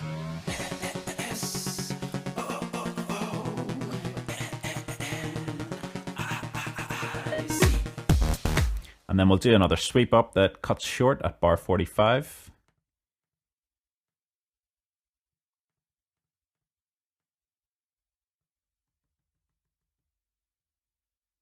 You'll notice once I copied across that one that was automatically crossfaded, we've got this wee volume thing here at the top left. Now, what this does is you can actually do your own crossfades if you want. If you want to dip the volume of something, you can just drag across it like that there. This only happens on the audio clips, by the way. So any audio clips, if you just highlight these wee top left corner, you can fade it in.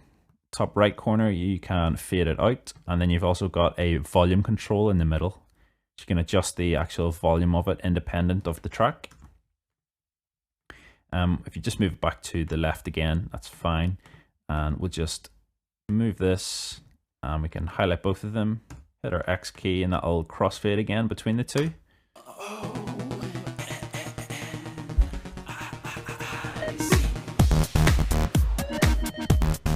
And we'll maybe cut it just as that kick drum comes in. So if I have a listen to that.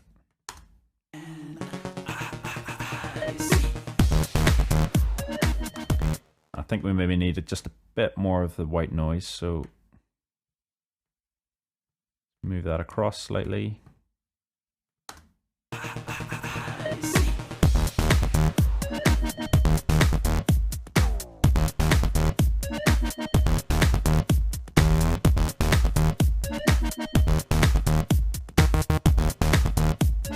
And we'll let our tune play out from that section.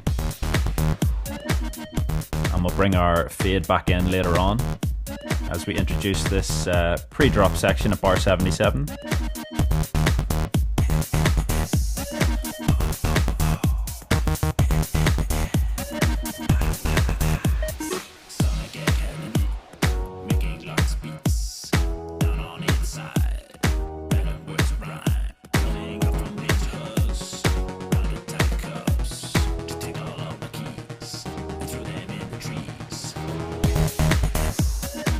And then we'll drop another one here at bar 85, and just remember to take our wee fade markers out if they're there.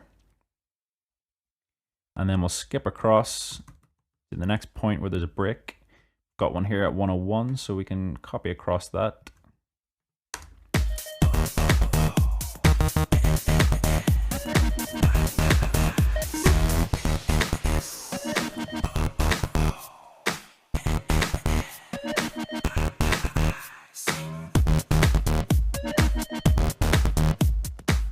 Got a pre-drop section at 113, and because we've got this filter noise sweep part, we'll cut it short at that.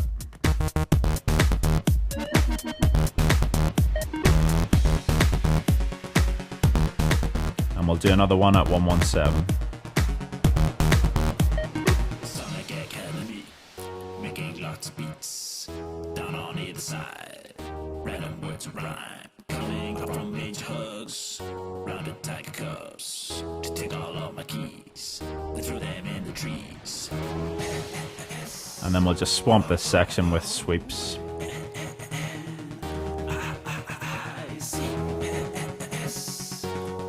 So every time there is a change or a crash, we'll stick a sweep in.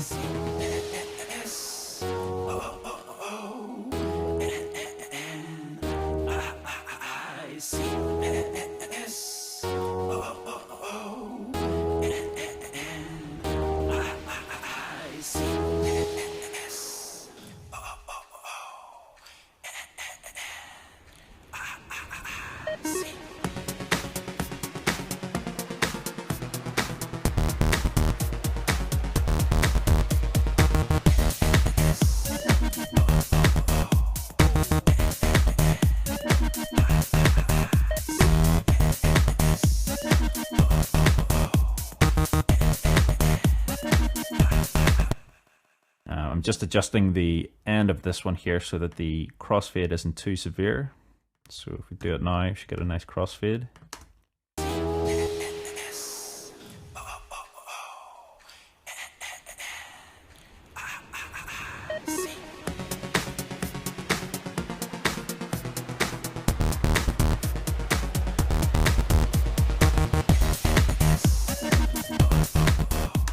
Okay, Okay, and just to swamp that area just a bit more, what I'll do is I'll set up a send to go to the ping pong delay. And I'll turn it on, and I'll have it at 0 because we don't really need it at the start. But once we come into the track, as we get into the breakdown, we'll turn it on. So if we go to our automation, open that up, and go down to the send one level, turn our read enable on, and we'll just create a couple of points, and we'll just fade that up over our breakdown so that we start to send more to the ping pong delay.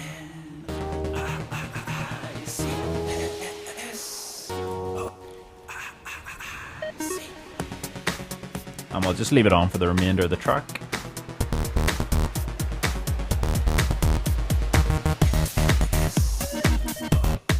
We'll drop one in here at this change here, bar 165. And then we'll drop one in just to exit from the tune. And then a final one in where our beats come in at 196.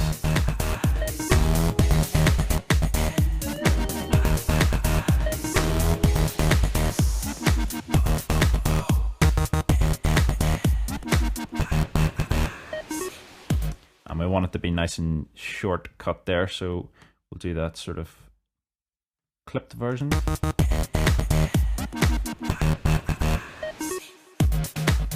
And we'll also take out the send to the ping pong delay, so we can change our automation points there, just to not send anything to the ping pong delay.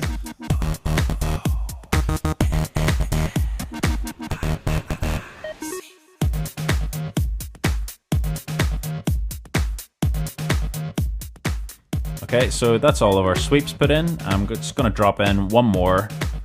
If you open up your pool, it's the wobble delay sweep.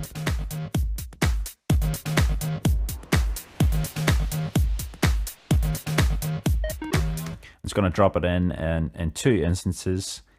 One of them is back here at 101.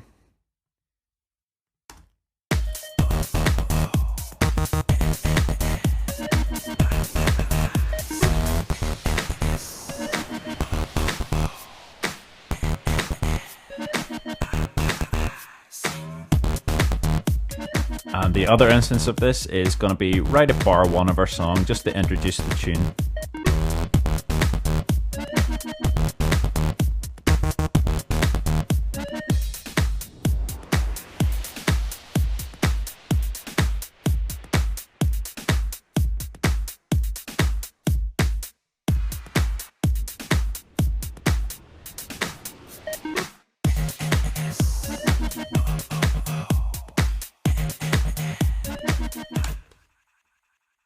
Okay, so that is our tune complete. We've showed you how to program in your drums, how to use the Groove Agent. We've showed you how to set up sidechain compression. We've showed you how to use the Prologue and the Spectrum synthesizers. We've gone through, we've programmed in our own bass lines, we've done some strings, we've done a guitar, we've used the amp simulator. We've showed you how to set up VST instruments, FX channels. We've done sends to them, grip channels, and the ins and outs of Groove Agent and things like that there. So I'm going to continue with one final one where we're just going to do some quick mixing and just tinker about with the bass line. And we're going to put in maybe just a couple extra notes just to give a different variation to the final drive of our tune.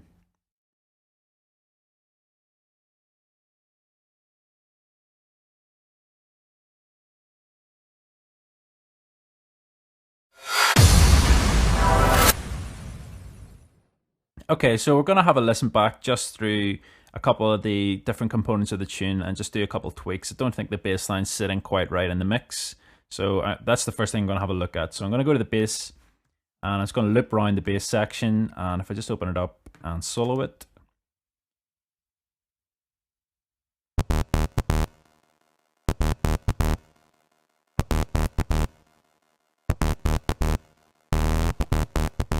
Okay, so what I'm going to do is, first of all, I'm just going to go to the MIDI modifiers tab, and I'm going to transpose this all down by an octave.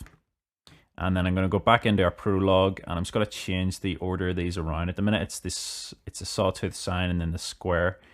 I'm just going to move the sine over to the left here, and I'm going to leave it just at the 0 on the pitching controls, and I'll put our sawtooth in it to the middle here. And I'm just going to turn the volume of that sine wave up to 100, and I'm going to bring the sawtooth. Let's have a listen to it first.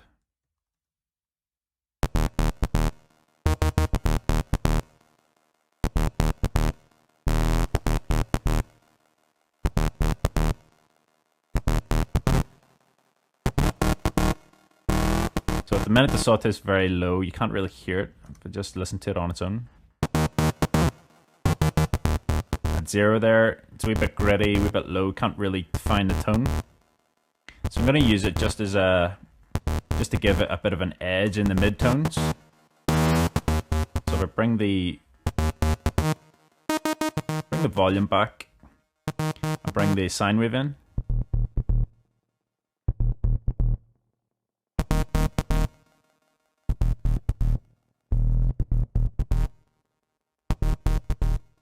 You hear that the sine wave is almost drowning it out. It's because we've got this drive control up.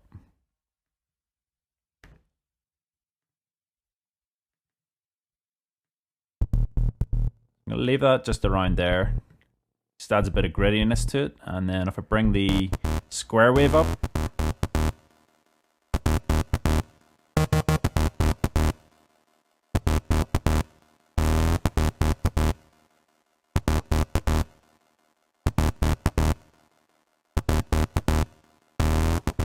and the next thing I'm going to do is just going to edit some of the EQ on this. So if we go into our instruments and go to the studio EQ, I don't think these EQs are sitting quite well, so the first thing I'm going to do is boost the sub range. So if we go down to about 70 hertz, I'm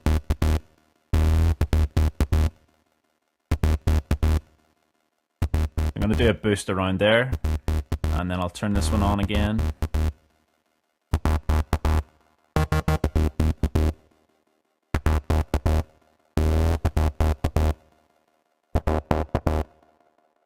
I want to do a boost around this sort of mid-range, so about 600 hertz.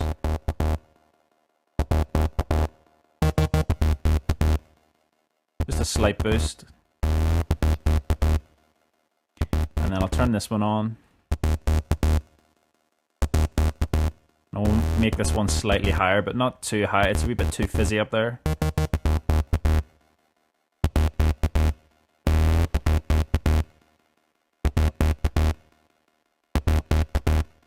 About 2 kilohertz or so. Increasing this Q curve here, it broadens out the actual boost. So if you've got it really, really sharp, you'll only get a boost at exactly that range. Whereas if you broaden it out, you'll get a boost sort of just fading across all of them. So we just want to sort of boost in and around this range here.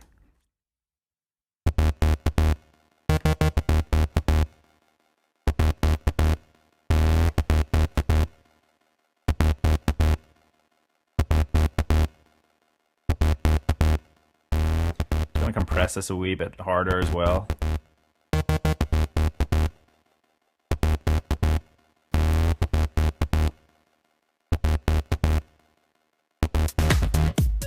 I'm in the trees.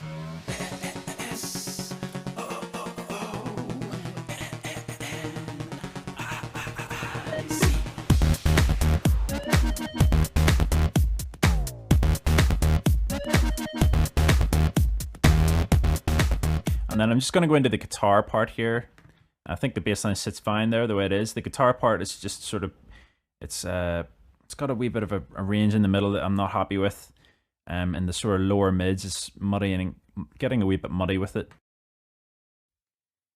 Okay, so I'm just going to add a studio EQ, and if we just move that into the middle, what I'm going to do is turn one of these bands on. I'm going to turn the Q right up, and I'm going to turn the gain up, and I'm just going to scan up and down the frequency range until we find the frequency that is sort of combating with the bass line.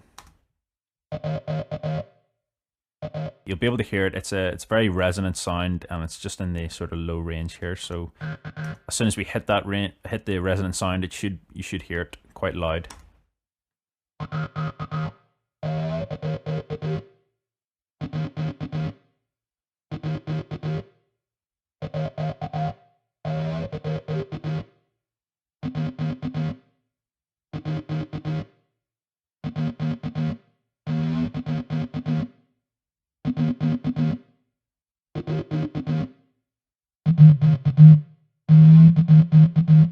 just around there, we're getting a bit of a ring.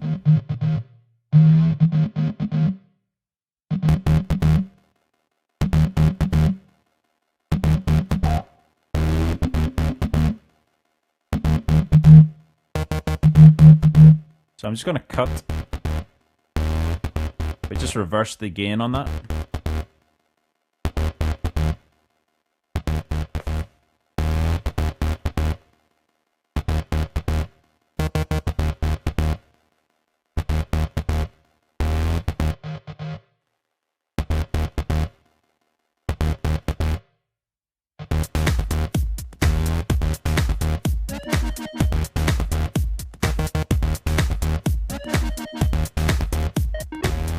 Okay, so that's the guitar and the bass done. They sound okay now.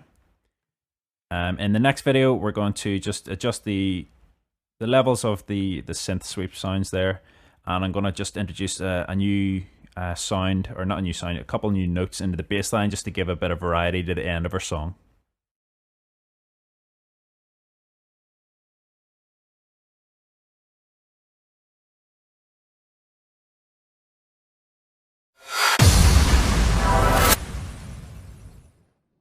Okay, so I'm just going to adjust the volume of the two sweep sounds here, the two ringing sounds. Sweep number 1, I just need to bring the volume back. It's just slightly loud. I noticed it when we come into bar 17 here. And sweep number 2 is it's really loud. We don't want it just as high in the mix, so I'm going to bring that back as well.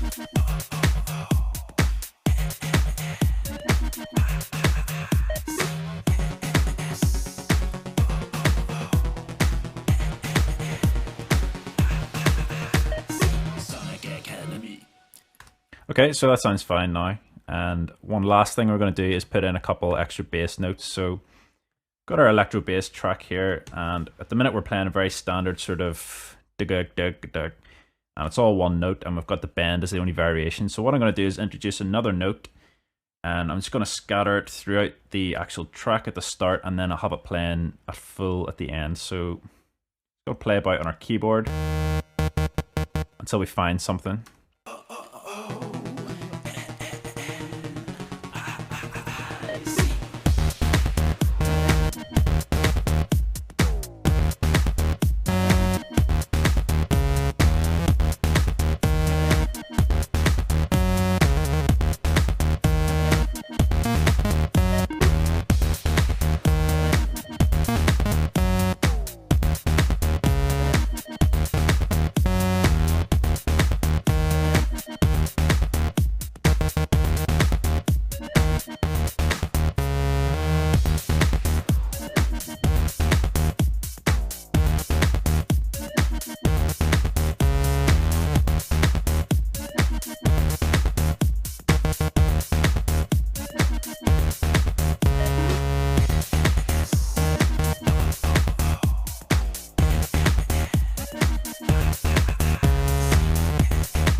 Okay, so what we're going to do is we're going to use these keys here. It's the D sharp and the C sharp, but it's just an octave higher.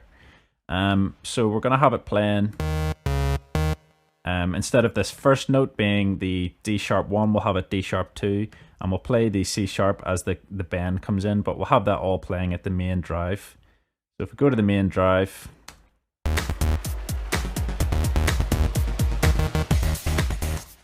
just close my keyboard and zoom out a bit. So I'm going to have the first note being okay. And then this one here, we're going to bring this up an octave. So if we just drag this note.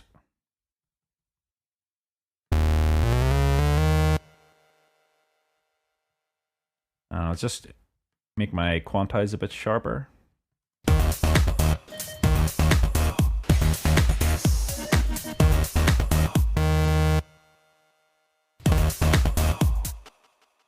And I'll maybe just set it just off its axis.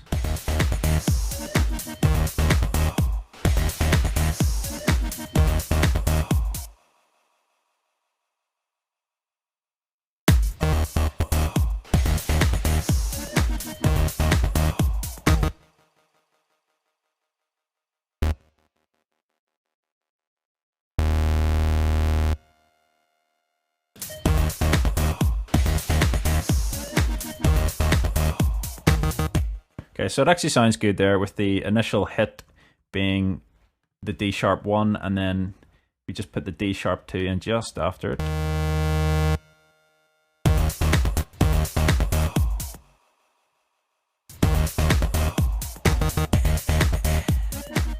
So we do it in like every other beat, so we'll do it again here because we've got a triplet shuffle there, and we'll keep the first one original. So if we put the same one in at the next bar,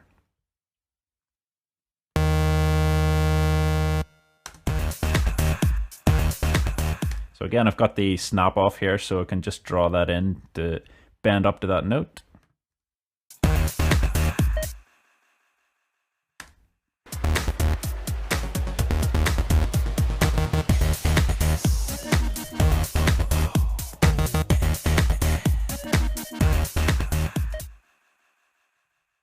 I'll maybe make it a little bit sharper.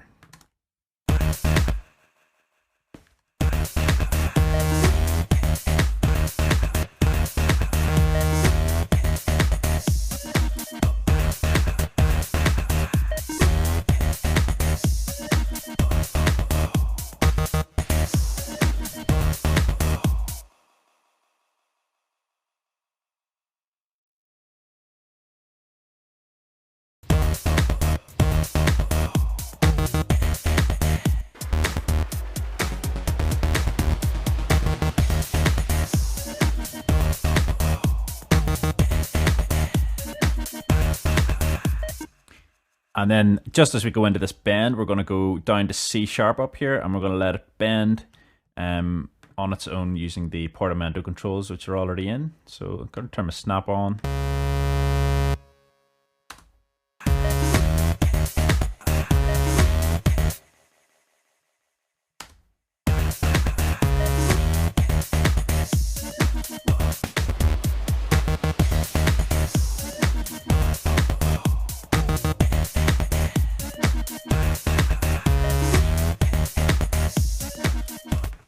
And then we'll just repeat that throughout the rest of that sequence. So if we just delete those and go to Alt and click and drag across those bottom ones.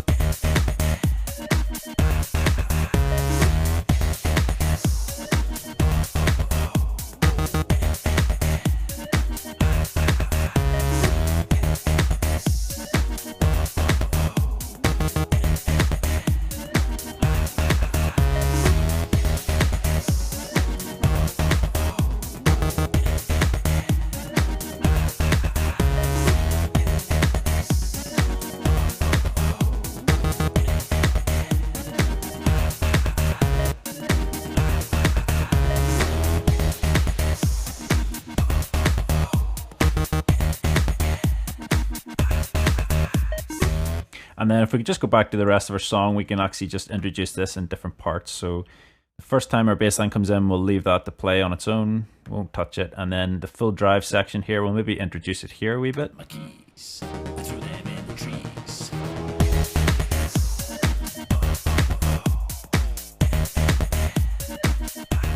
We'll maybe put it in just here, just to tease it. So if we just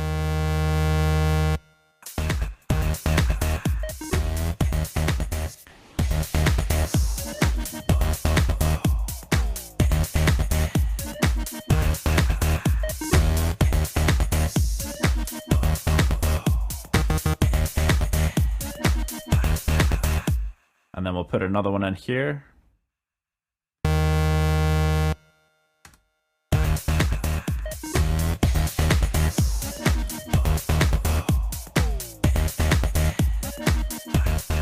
then instead of putting it in this time, what we'll do is we'll just draw in the note that will do the bending part at the end. So the C#2 up an octave just before the bend.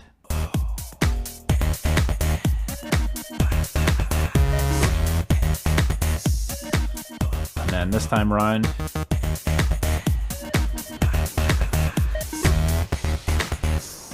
we'll just leave it as is.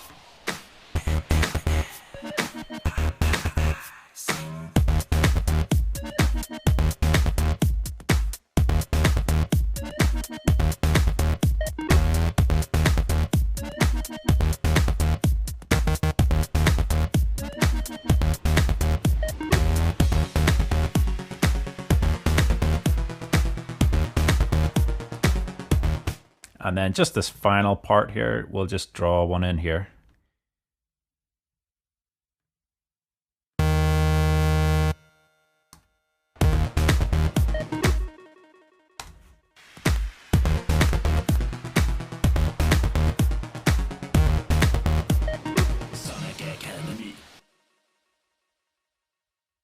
Okay, so what I'm going to do here quickly is just go into the event control of the prologue on the bass line, and down at the bottom here we've got this velocity section, and at the minute the volume control is set to 14.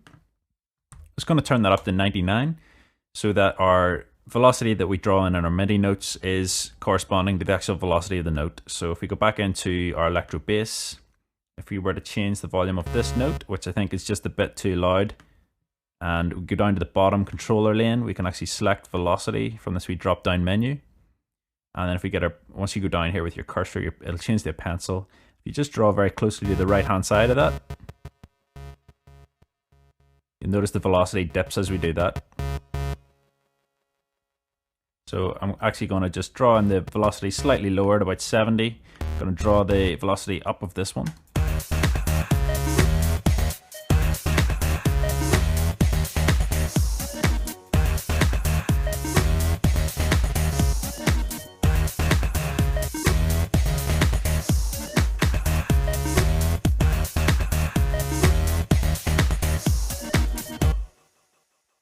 Okay, so that sounds fine there. I just need to duplicate those settings out across the ones that we've already drawn in. So just do that, and got one in there as well. So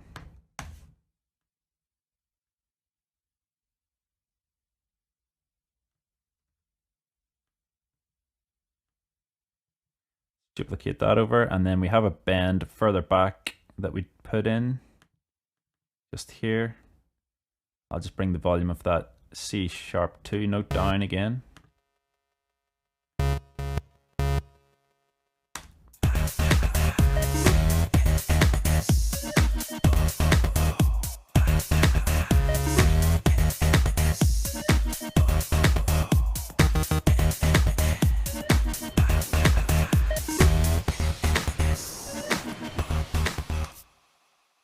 Okay, so that is our electro house track complete. I hope you enjoyed this course, and I'll see you again in the next tutorial.